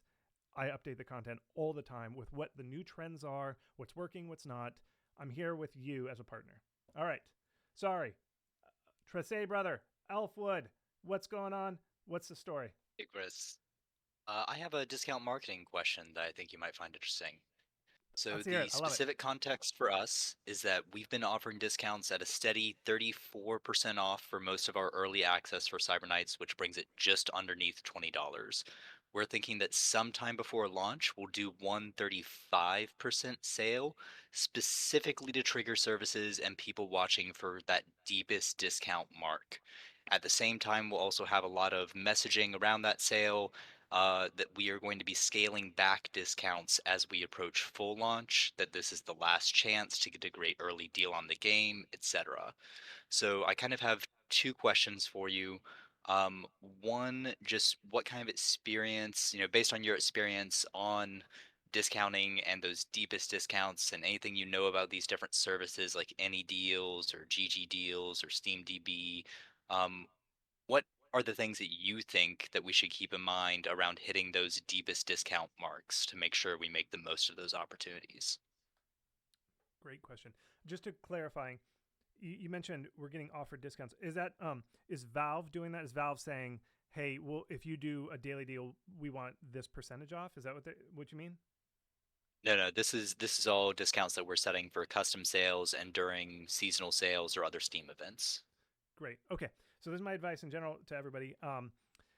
You do want to be very careful with your discount. I know you know this because you've released several games, but this to the audience in general. You have to be very careful with your discount. You don't want to discount too deeply, too fast. I say, I mean, Cyber Nights has been out for a little while, so I would keep it. I would do for that. One question before we get too much further on this. Have you talked to Valve about doing any daily deals or anything? Have they told you one way or the other? Because you have several hit games on Steam. We haven't yet. Our feeling is probably that it's an opportunity better saved for full launch, rather than during early access. But I mean, if you think it's worth it, I guess my concern would be that to do a daily deal, we would need to deeply discount more than kind of the 34% that we've been at. And then that sets a new deepest discount mark that we won't catch up to for a long time. We wouldn't want to catch up to, rather. Yeah, no, I would definitely reach out to Steam for a daily deal first. Here's the thing is, folks in general, my theory is like if you made, it's generally like $125,000, and it can be from your other games. You can reach out to Valve and say, hey, you are in what I call real Steam, and you can reach out to Valve to do some promotions, and they will promote your game for you. Here's what I would do, Tressé Brothers. I would make a Tressé Brothers like sale, because again, it really helps if you have previous games that have sold well on Steam too, and you bundle it all together and you say, Steam, whatever your next anniversary is, or if you've got a major content update coming to Cyber Nights, I would pitch Steam on this, say, hey, we got a big update. You're making a package deal for them. And so you say, hey, we've got a big, we're planning a discount. It's the Tressé Brothers anniversary of us forming our company, and we want to put all our games on sale. Can we make a deal, Steam? Because they're rolling out a tool where they do it automatically, where they just say, oh, you're eligible for a daily deal. But Valve will give you special things if you make a deal for them. Like, here's all these things, and you might be on the border for whether they'd approve you or not, but by building all this stuff together, saying, it's the Tressé Brothers 10-year anniversary, and we're doing a big content update for early access, they will let you do that stuff, and you do a bundle sale for the whole Tressé Brothers catalog. They might do something like that. And if you're close to that limit, I would not do a new deepest discount until you get something out from Valve. So if Valve says to you, oh yeah, we'll give you a daily deal, that's the only time I do a new deepest low. But if Valve says, no, you're not eligible for a daily deal, then I would just, the most minimal, the next 5% down you can go. And don't wait on the early access, because I don't know how long you're going to be in early access. You can do one a year of these daily deals. I know I've worked with a client. I mean, I do some consulting. So don't tell anybody else. Sometimes I do for some consulting. I have a client, and they got 2 daily deals, and they did the same thing, pretty close to each other, for their upcoming game and the new one. And Valve let them have it. 2 of them, and they're not like huge mega sellers. They're like good middle income real Steam. So I would try it before early access, now while you're in early access, and then I'd go pitch them again after you do your 1.0 launch and you make a lot of money. I do both. So don't ever say to yourself like, oh, I don't think we're eligible. Just ask, and they'll let Valve tell you you're not eligible for it. Now, to those listening, who all of a sudden you're going to give a flood of daily deal applications to Valve, don't apply until you've kind of like 100,000. Generally, the theory is $100,000 gross revenue from your game. So if you've made like $10,000 on your game, don't message Valve and like, can I have a daily deal? You're just wasting their time. But we're generally talking in 100,000. And the Tracey brothers, if you haven't looked them up on Steam, they have a long history of releasing games on Steam. So I would do that. And then the other thing to consider for your early access game is a price increase. Are you going to increase your price before you go to 1.0? No, I think that's an area that we kind of messed up with it. We should have priced lower for early access and then raised the price for 1.0. And so it kind of instead, what we've learned is that we need to, with our current price, discount 234% more often during early access. Okay. Yeah. No, I would try and grow my base in early access, keep the discounts, and you don't have to apply, but I'm going to tell everybody else.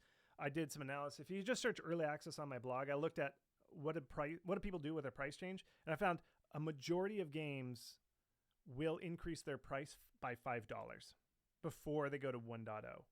And so, but you do have to, if you are going to do that, and you've done more research in this section for your game and what your state is. So I'm not saying you individually should do this, but I'm talking to the general audience now. If you increase your price, watch out, because you are in a 30-day lockout. If you raise your price, you can't discount for 30 days. So what a lot of indies who are doing their 1.0 launch will get themselves stuck in is they do the increase for $5, which I totally think is a legit thing because you've increased the amount of content. Tracey brothers excluded because I trust you on that. But if you did increase the price by $5 during development and then you immediately try and release, you cannot discount your game for your launch of 1.0, which I also recommend. I think you should discount your game for a 1.0 launch.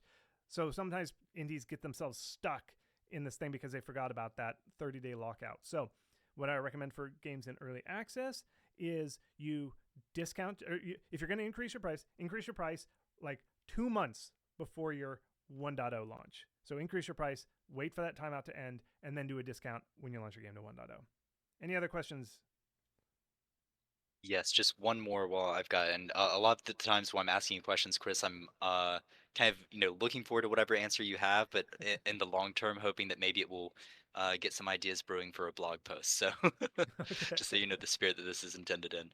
I know that obviously the answer is it depends, but kind of broadly gut feeling. Do you think it's better to hit a deepest discount during a big seasonal sale when there are a lot more press roundups and other people who are kind of hunting for and highlighting best deals, but there's also a lot of them and a lot of very deep discounts to compete with? Or do you think it's better to do it as a custom sale with less competition, but only these kind of deal tracking sites and subreddits that you post to highlight it in? I don't know. I could see an argument for either side, and I think I could only figure this out, like you said, a blog post. This might be a blog post because this is going to take some analysis to figure out, because I could see the argument for both sides. Okay. Like you said, you get drowned out by all the competition also doing deep discounts, or the alternative is people get buyer's fever during a Steam summer sale, and they're like, oh, everything's discounted, I'm just going to buy it all. I wouldn't normally buy this. And so they kind of get a little crazy, and they get the fear of missing out. And so they buy, not because they absolutely want to buy your game, but they just know like, oh no, if I don't do this, it's going to be deepest discount.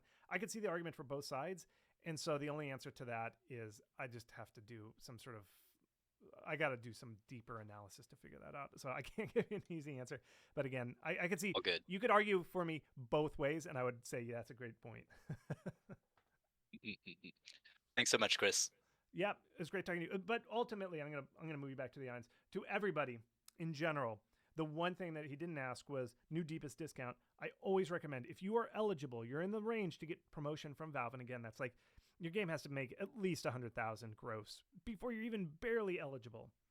I always recommend don't go a new deepest low without first checking in with Valve to say, can I get a daily deal? Because Valve, when they do a daily deal, they want a lowest price. They like to pair new lowest price with a daily deal.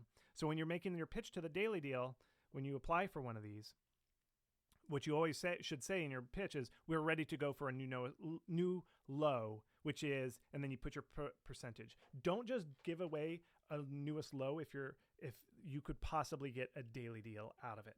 Okay, so I'm going to go to text questions. I'm going to keep going because, again, I don't know, it's lunchtime here, but I'm going to power through for you to get these out. While I'm doing that, be sure to check out howtomarketagame.com/courses. I'm going to post it in the chat here just so that you don't miss it. I'm going to post it in the QA chat.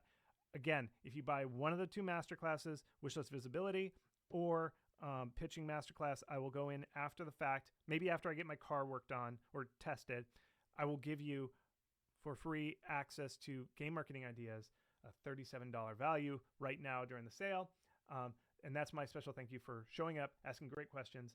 And again, this is how I make my living. This is why I'm able to do this 24/7 and give away so much free stuff, is from support from all of you. This is how I do it. This is how I make my living. I wouldn't be able, I'd have to go get a real job if people didn't buy my courses. And I do this for, like for fun, but it's also like, I got a kid. So I'm just going to be honest, but I really appreciate everybody who does support me, because that's how I'm able to do it. I'm switching over to Q&A questions, that channel. So thank you so much. I'm just going to go through. In your most recent pickling the right genre. I like pickling the right genre. That's like when the genre gets old, it's pickling. Morpheus, you already answered this one.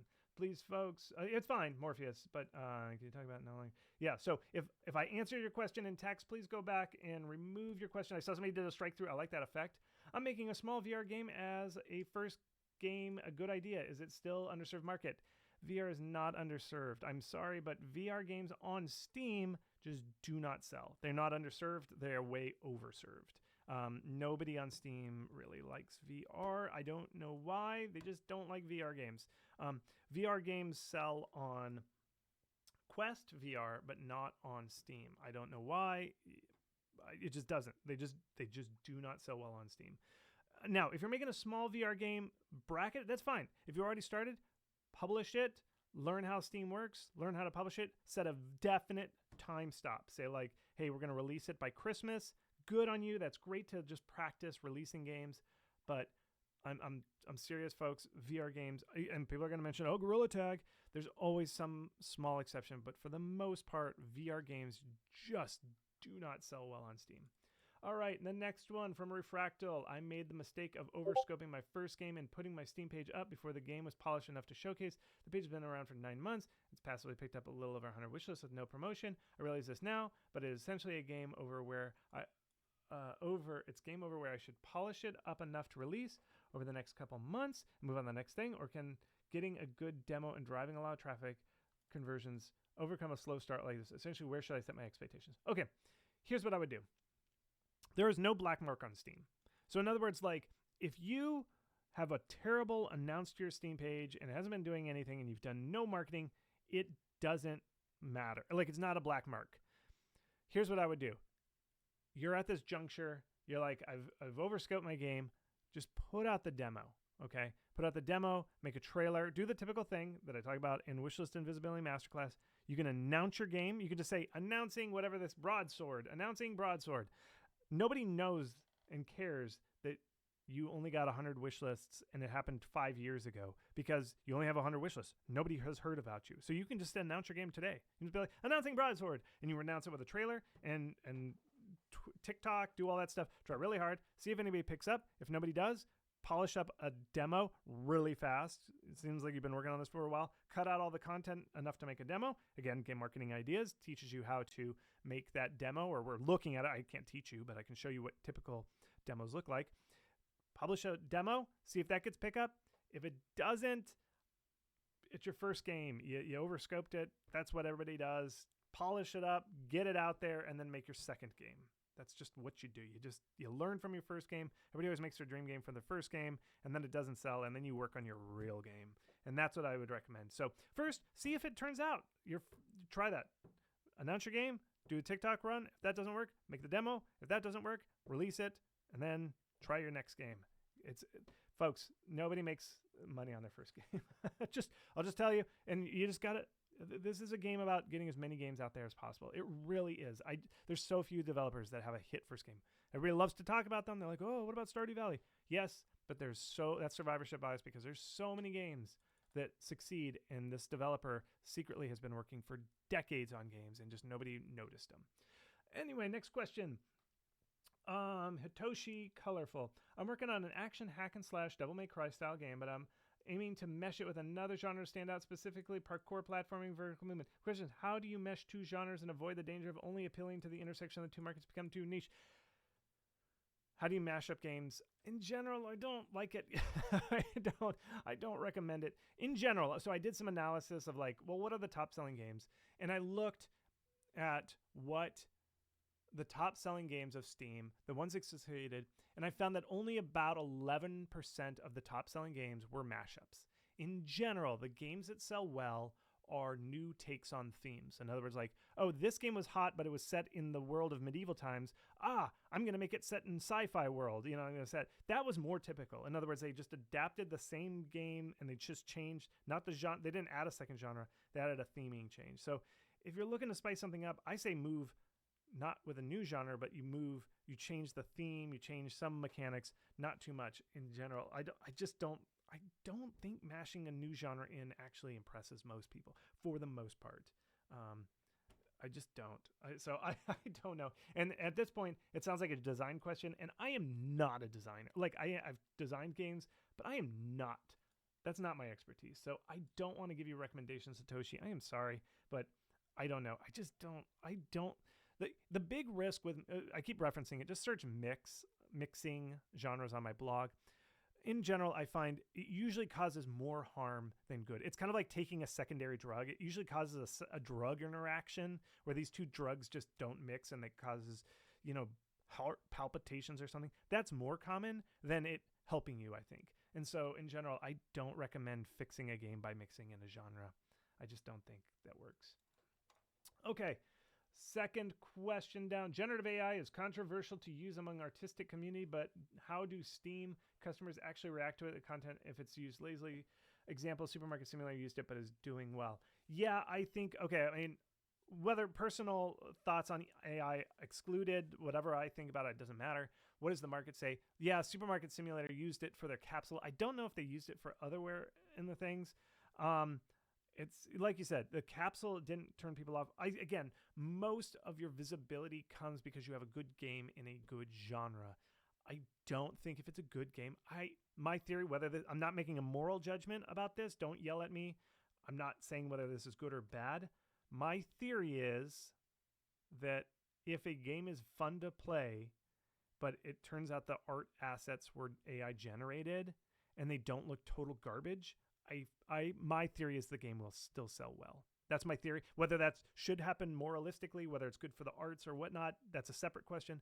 But my theory is that there will be a game that's heavily AI generated textures, 3D models and stuff, and it will do well. I just predict that will happen. Again, this is not a moral judgment. Don't yell at me. I'm just the messenger. I'm just saying that will happen. I promise you it will happen. Because here's the thing is, we kind of already know AI art is basically just asset store art. It's just you have more fine-tuning control about it. And there are games like some of Vampire Survivors that were hits and they used asset store art. There's lots of games that use asset store art. We know that, and they have had hits. AI generated images are basically just asset store art that doesn't benefit an artist. That's essentially what it is. Again, moral arguments aside, I'm just stating the facts. Don't yell at me. I'm not endorsing or condoning or saying anything, but I'm just going to be fully honest. I think if the game's fun, people won't care that it's AI art. Okay, James Wong, question. I've been developing a linear narrative game and released a demo up to episode 1, which is a median playtime of 1 hour and 4 minutes. Congratulations, of 5,400 unique players. Would you say updating the demo up to episode 2 for free for increasing the wishlist velocity before opting into Steam Next Fest, which makes a marketing beat and a reason for me to reach out to streamers and press? If releasing, it just depends on how long you can make content and how fast you can get it out. I would add just a little bit more. Like, I don't know how long I can't tell, because what if you're planning on making 45 episodes? I don't know how long an episode is. I don't know how long it takes you to make an episode, but I would say minimal work. I don't want you to give away too much. Like, you only want a demo should only be like a 30% of your game. Again, game marketing ideas. I'm trying to figure out how much of a demo to give away. I feel like it's at most 30% of your total final game is your demo, at most. And this is a very hand-wavy figure that I'm pulling out. So if adding episode 2 to your thing turns out to be like 50 or 75% of your game, don't do that. Only add about 30% content max. But I do think it is wise to update your demo before Steam Next Fest so you can get extra Steam coverage. I do think that's a good thing. I just don't want you to give away too much content. And because I don't know your game and I can't tell you how much adding an extra episode is, I can't tell you whether that's good or not. But the good thing is adding content, but how much, that is up to you to figure out. Okay, I've been working. Okay, wait, how about this? Your first episode took an hour.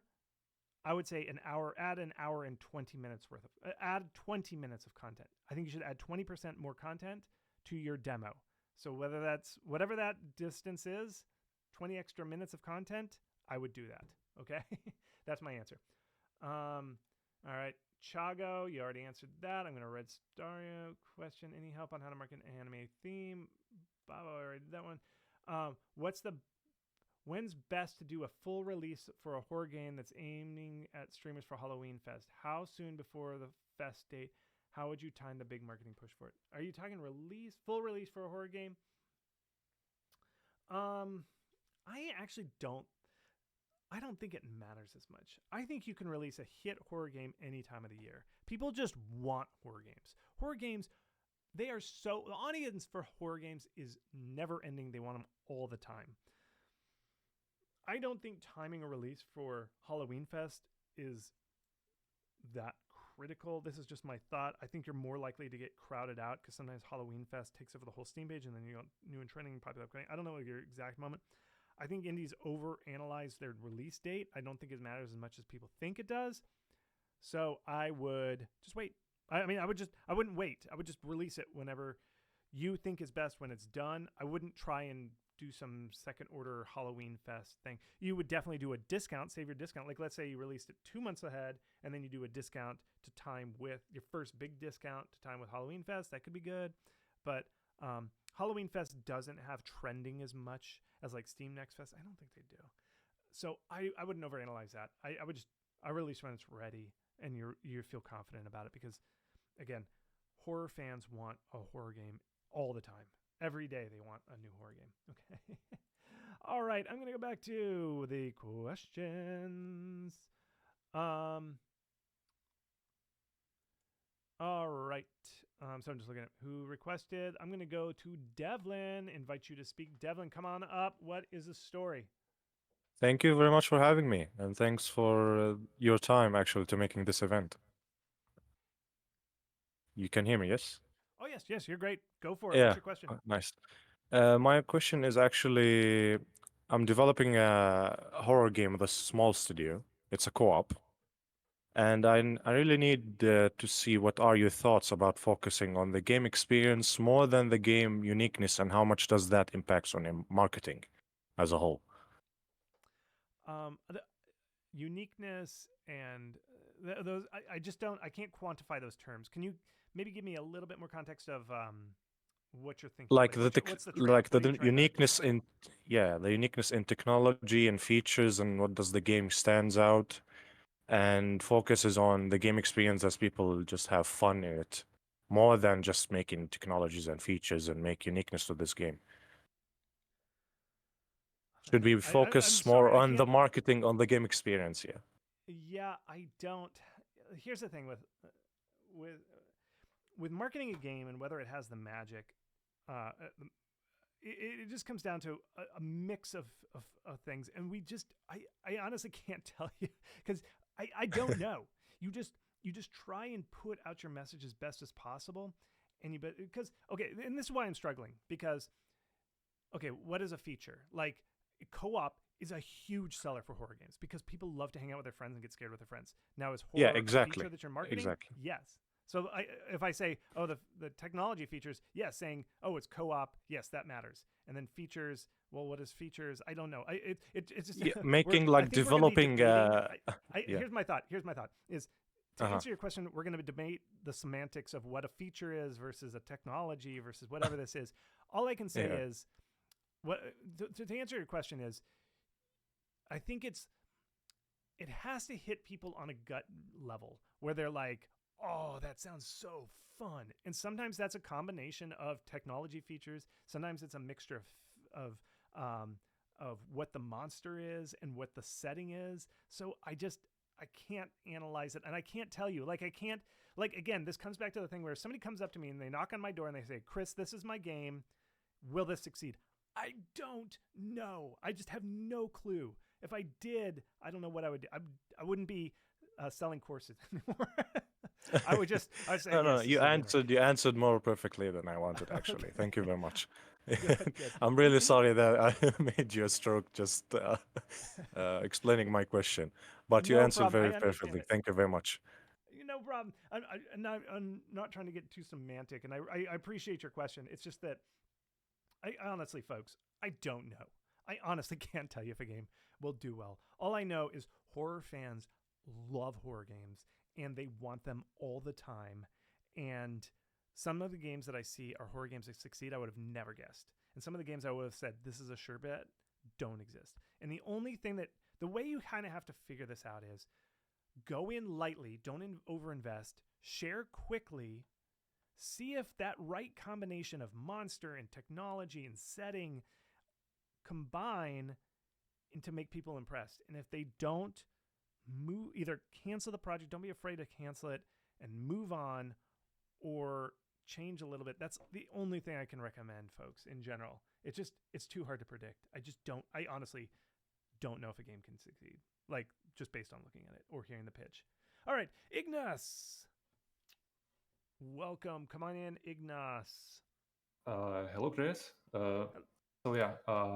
My question is, do you have data on what wishlist velocity is required to get in the top 10 of popular upcoming? Let's say I have like around 8,000 wishlists before the next festival, and what wishlist velocity is needed to get there? Yeah, what's your? Do you mind sharing what your game's name is? I can look it up right now. Graveyard Gunslingers. Gunslingers? Let's see. Yeah, Graveyard Gunslingers. Graveyard Gunslingers, right? Yes. Okay, I'm going to click it. Let's take a look here. So what I do is I just go to SteamDB, and it isn't so much velocity. It's a weird number, this popular upcoming thing. In general, I see that you're ranked number 2979 in wish lists. I think you are likely to show on popular upcoming. I think all I do is I look at SteamDB, I look your game up, and then there's a number that says 339 followers, number 2979 in wish lists. Typically, we find if you've got that number next to in wish lists, you're ranked, you are technically eligible for popular upcoming. Now it comes down to if you release, let's say tomorrow, or let's say next, because it's like a 7-day rolling, if you set your date to in 8 days, it depends on how many other games are releasing around you. And so if there's 10 games releasing on the same day, it is now ranked based off the exact day and second that you are launching. And so if there are 10 games ahead of you on the same day, you will not show up in popular upcoming. If you are the third game that day, based on the time that you set, you will appear on popular upcoming. Again, it depends on how long you spend on popular upcoming, depending on how many other games are launching at your time. Does that make sense? Yes, makes completely sense. Yeah, thank you. Great. I feel like you're eligible because you've got that number in wish list. That typically happens, but If you get a few more, like if you got into the top 1,000, and that at that rank 2,979, it goes real fast because there's a lot of games, and you're all probably competing for that number. So I think if you just got a few more wish lists, you'd be even a more thing. But typically on SteamDB, if you have a number listed, if you're rank, you're probably going to show up in popular acclaim. All right, Cardancier. I don't know if it's French pronunciation on there. Hey, welcome. Hi. Can you hear me? I hear you. Hello, What's can you your hear me? question? Yeah, okay, cool. Yeah, I just have a simple question. I'm trying to make my first announced trailer, and I was wondering how long should it be on what must be included in the first announced trailer? Okay. Check. I am not a trailer expert. I've never edited a trailer, but check Derek Liu's I think he says like minimum trailer. Just search his blog from just Derek Liu trailer, announced trailer or thing. Basically, my recommendation is you should show off 3. This is me who's never made a trailer, but I watch a lot and stuff like that. I would say 3 environments, because you want to show that your game isn't just like in one room. And again, it doesn't have to be fully mocked up. You could just have the character like running around, or something in an environment. It doesn't have to be fully functional, but it has to look convincing enough. So you should have enough variety. So there's like 3 environments. You should have gameplay where you can actually see gameplay, and I recommend you hit that within the first 5 seconds. Somewhere in there, you show that gameplay. Those are the minimal things that you would do. But again, I'm not a trailer expert. Look up Derek Liu's blog post on that. But that in general is what I'd say. You just have to have some gameplay. Please put gameplay in there. You can do some title cards and like some still maybe images that are like parallaxed, so it looks like a still image, but you add a little flavor like some smoke rising or something. That's okay for your announced trailer, but you do need gameplay, and you need some variety within that gameplay. And also when you have monsters, also tied into that 3 environments, those biomes. So basically like 3 different enemies. You shouldn't have in your trailer, I shouldn't see the same enemy over and over again, because that gives the people the hint like, I don't think this game has a lot of content. I don't think this is a very deep game, because the Steam audience loves deep games. It should have hours and hours and hours of content and all this replayability, except if you're a horror game. Then you can kind of get away with some smaller stuff. Oh, and if you're making a horror game, this is just because I'm on a horror kick right now where I'm begging people to make horror games. The best trailer is open with you running down a hallway, looking over your shoulder, seeing the monster, the main beast, yell at you, and then you turn back around and you keep running, and then it goes to black, and then it says your game's name. That is how you kick off a horror trailer. It works like a charm. I see that all the time. It's not cliche, but that's what you should definitely do in your announced trailer. All right. Thank you. Thank you so much. And I did not mention thank you. I just want to thank you personally for buying my course. You got the gold tag, so I really appreciate you buying the course. Oh, actually, on the trailer. So in my section, so on my Steam, because you're a Masterclass member, there's a thing called your announce. There's a whole section just about how to announce your game. And I'm 99% sure that there's one called trailer. There's a lesson in there called trailer. And I talk about how to do the announce trailer. And in there, I link to the blog post that I mentioned, the Derek Liu one. So check that in the Masterclass. Again, folks, thank you again, Cardancier, about for buying my course. I'm going to move you to the audience. But yeah, I do, the course is laid out sequentially based on how all the steps in the marketing process that you have to do. And I do it so that you can jump into wherever you are and have your questions. So in general, that's how I do. Okay. I got through all the, I got through all the questions. I have 2 more. Okay. I'm going to do a couple. I'm going to pick a couple. I do have to wrap this up. I've been going for an hour and a half now. I do need a little bit of a break, and I got to get that car checked out, make sure I'm not polluting the environment. So I will answer, oh boy, there's a lot of text questions. I'll do 3 more text questions, rapid fire tip, and then somebody already asked about the reveal trailer. I kind of answered that barely. Okay, how to make a trailer for a roguelike deck builder where the gameplay isn't visually impressive nor action-packed. I don't know. Look up roguelike deck builder trailers, see what they do, copy them. But the thing is, roguelike deck builders mostly make their wish lists from it being played, not by it being shared. But again, just look up other games to get inspiration. Play more games. Look up more trailers. The answers are there. This is not school. You are allowed to copy. Now, put your own spin on it, but just look at what everybody else does. That's one thing I don't like about the education system. They're always like, don't copy, don't cheat. You can copy in the real world, okay? The VR question made me want to ask if VR supported where the game is fully played with it without VR makes a difference. I think as soon as you add that VR tag, because the game design, it's kind of that thing that I was saying. The core of the game is the game. And so if you're like, there's a whole gameplay employed experience by it being a VR game. So that's the game. Just saying, well, you can also play it on flat screen. It just doesn't. People are like, well, it plays like a VR game and you just put on a thing. The game is the game. And I just think if you say, well, it also supports flat screen, it just doesn't. I don't know. I think there's just the gameplay of VR. I don't know what it is, but I just don't think it'll work. It's the game. It's the game. We did marketing for a Steam page, but seems that nobody is interested. Even when we did beta tests, we only had 3 players. Do you think that we should release the demo and polish it? Yes.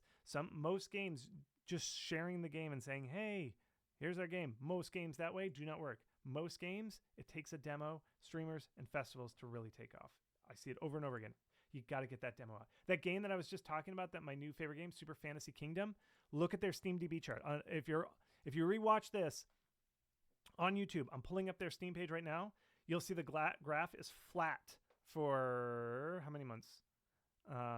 For 5 months. Their SteamDB, look it up right now. Look up Super Fantasy Kingdom on SteamDB. Do it right now. I bet you can figure out real fast when the demo dropped.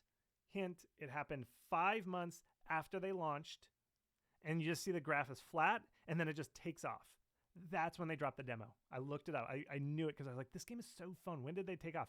It was when they launched their demo. It just always is the case. Most games find their footing and get marketing increase with a demo. That's just the way it is. Now, you still have to have a good game. If you have a boring game that's janky and it's not fun and all that kind of stuff, even if you release a demo, it's not going to do well. But if the demo is where most games take off, though, if it's a good game, okay? Would you consider Doom a horror game? I would not, because you have a gun. Genre expectations are very, very slim. And I've talked to people, they were like, yeah, if I have a gun and I'm blowing away stuff with a shotgun, I'm dominant. That is not a horror game, because horror is all about being vulnerable and you're escaping with your wits and something's chasing you and they have more power than you. Genre expectations, this isn't me making up, genre expectations are very thinly defined. If you just add one element to one type of game, it throws it out of the genre. These are called anchors. And if you look at my blog post for anchors, just search my blog for anchors, you'll see it. You'll see what I'm talking about. There are genres where if you just add one tiny element, it kicks it out of that genre and it's not there. And you might be like, well, there's this one horror game. Usually if a horror game has a gun, you only have like 1 bullet or 2 bullets, or it just temporarily stuns the beast. But yes, I would not consider Doom a horror game. It is scary and it's a horror-filled game, but it is not a strict horror game. All right, I just released a demo for my fighting game, Stardust Ruin, last week. It's a very small demo with only 3 fighters. I'm currently working on the 4th for the next demo. Should I do a streamer push now and later, or just later when I have more fighters? Do it now. If it doesn't work, add more fighters. Do it again. You can keep pitching streamers. And sometimes, even if they don't play your game with the first pitch, they're like, oh, this game's interesting. I'm going to wait just a little bit to find out if it's there. You can just keep pitching them and say, hey, I got new content. Here it is. They might still not even respond. All that kind of stuff. So, all right, I'm going to go back to, I'm going to do one more. Question.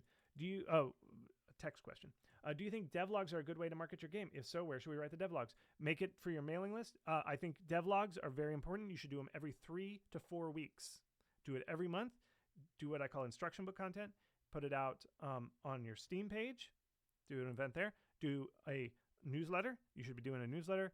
And then you should be doing it. It does not, what these are called mid-funnel activities when you do a blog update. A devlog update. A devlog update just warms people up that already know about your game. It does not do outreach. So it tells people this game's still being developed.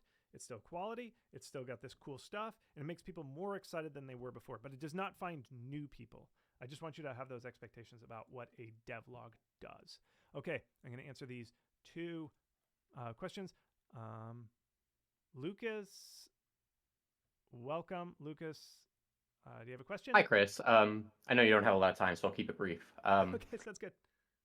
I've been taking your advice and starting out by making small games in quick succession. And with this in mind, if the main goal at the moment is just to kind of get your page filled out with games and eyeballs on your studio, would you consider it beneficial to release a game for free? And how much does pricing affect your visibility and conversion rate overall?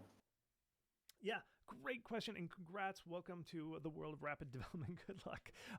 I don't like free for these games because part of the thing also when you're doing this rapid release strategy is you're trying to learn, and you're trying to find out why does this game work and this one doesn't. And you just learn so much once you start releasing games. People are like, oh, this really matters. And you're like, what?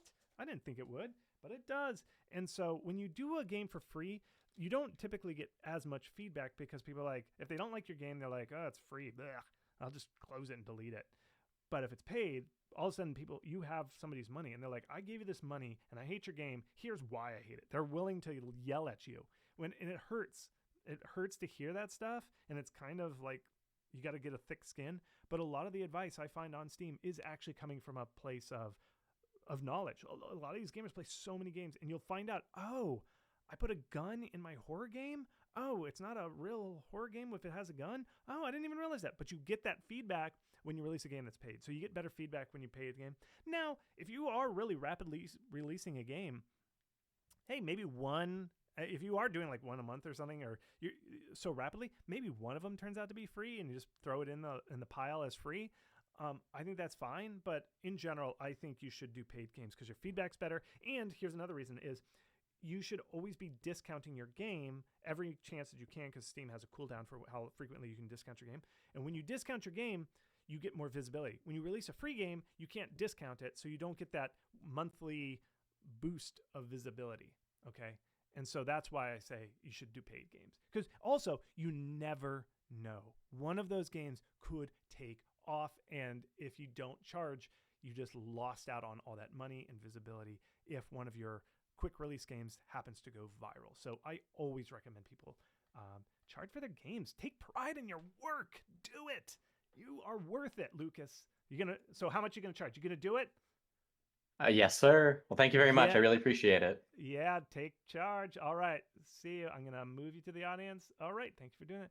Okay. Next one on the list is Marcus. Welcome, Marcus. Hello. So, hi, Chris. Hello. So, okay, great. So, I've bought and watched your wishlist and visibility masterclass, and I was wondering how marketing directly to full release differs from doing early access, where you basically have two releases. Would you simply repeat the procedure for full release and early access, or are different approaches necessary here? Yeah, definitely. Thank you so much for buying the masterclass. And I don't know if you have, there's a form when you fill out, you're not gold. You didn't have the gold icon on you. So okay. It's at the top of the form. There's a form you fill out. We have to manually add you, but make sure you do that. If you haven't, just message the mods and we'll get you added to the gold status. But anyway, regarding early access. So really, and this is not to you, Marcus, you probably already know this. When you do your early access launch, that is your launch.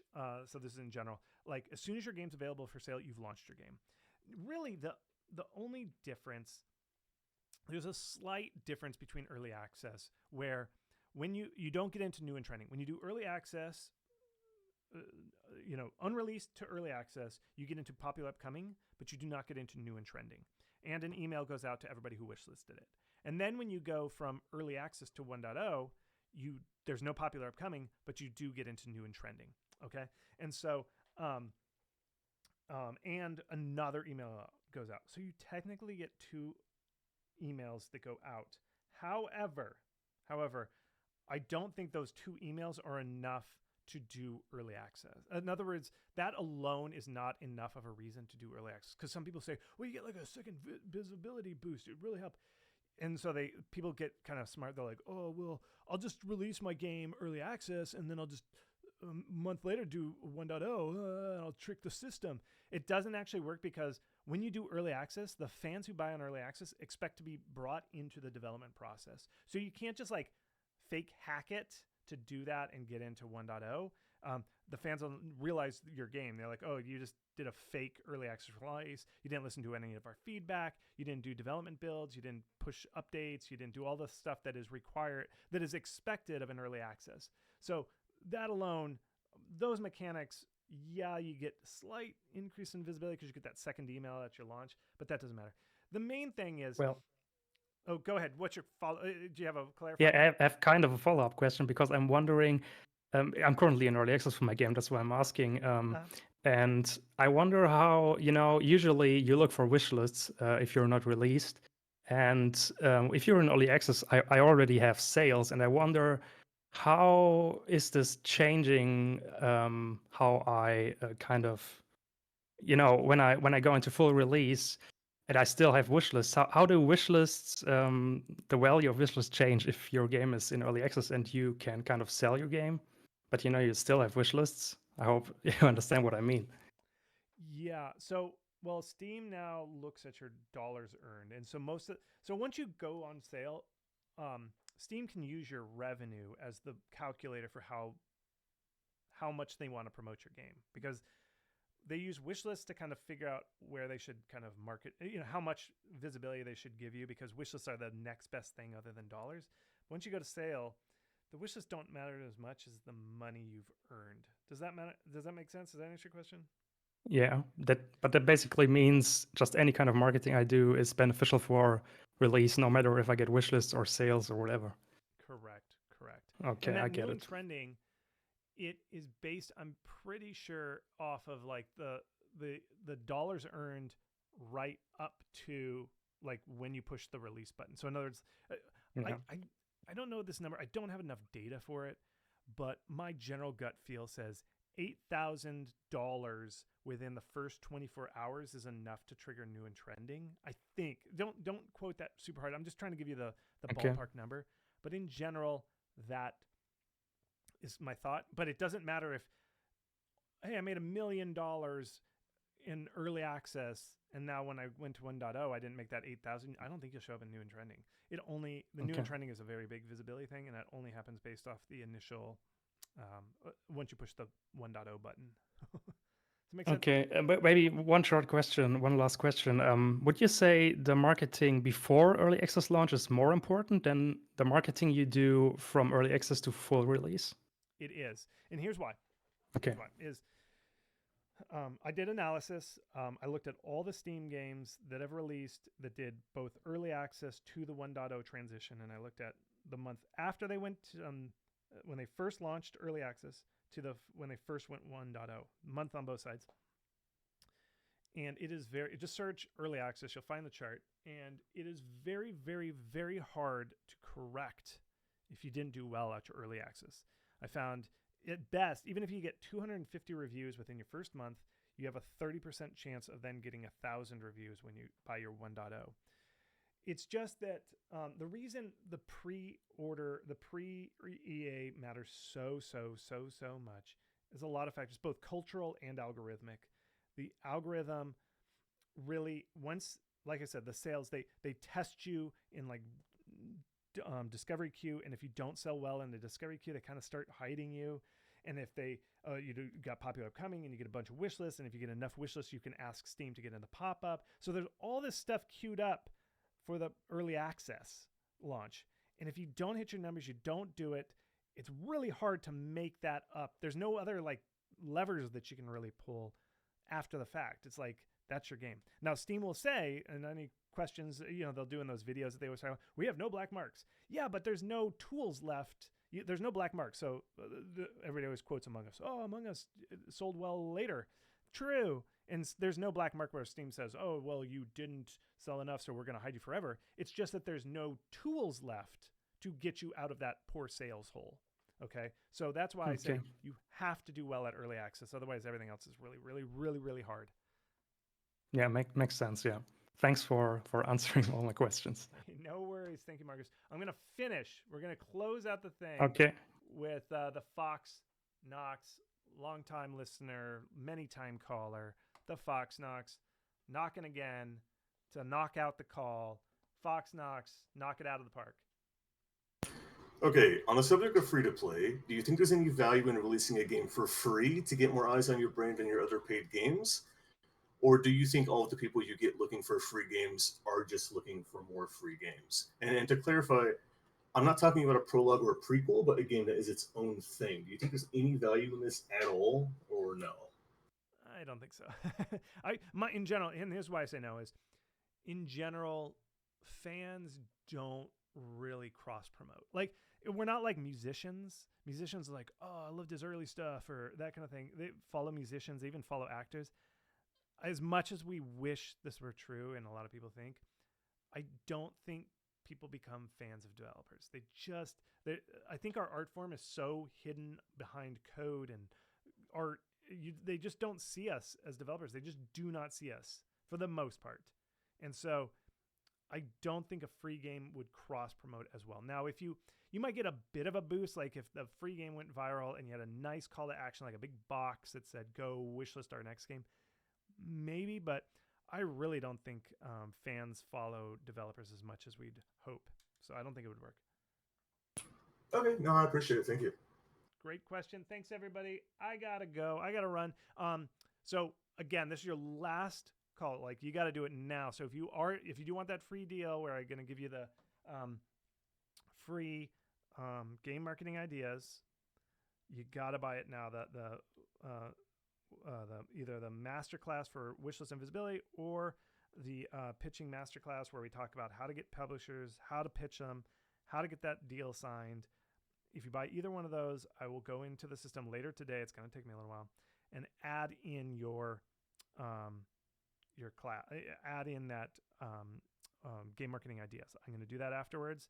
Give me a break. Just give me some time. Not give me a break. Like, give me a break. Just give me some time to work on that. And then also the recording of this will go up later. I thank you so much for showing up. This is great. I love all of you showing up. The recording for this will go up on YouTube, hopefully later today also. So thank you so much. This will be posted. I appreciate all of you hanging out here, and I really super appreciate everybody who bought the courses. This is how I make my living. So by buying a course, anything from me, any dollar amount, that's how you support me. That's the way you do it. So I thank you so much. One other last call to action. I know you're on the Discord. You're Discord people. Discord sucks. Join my mailing list. That's really where you find the good stuff. The kind of good stuff's in the Discord. The really good stuff's on howtomarketagame.com/free. We all saw just at the beginning of this call, Discord sucks. The real way to do it, howtomarketagame.com/free. That's the real stuff. That's the good stuff right there. So thank you so much, everybody, for showing up. I am going to end this call as soon as I figure out where to push the right button. Thank you so much, everybody. Thank you. So many questions. I'm just going through all the questions. I was just doing that. So thank you so much. Have a good day. Bye. Bye. Bye. Bye. Bye. There it is. There it is. It's right down here.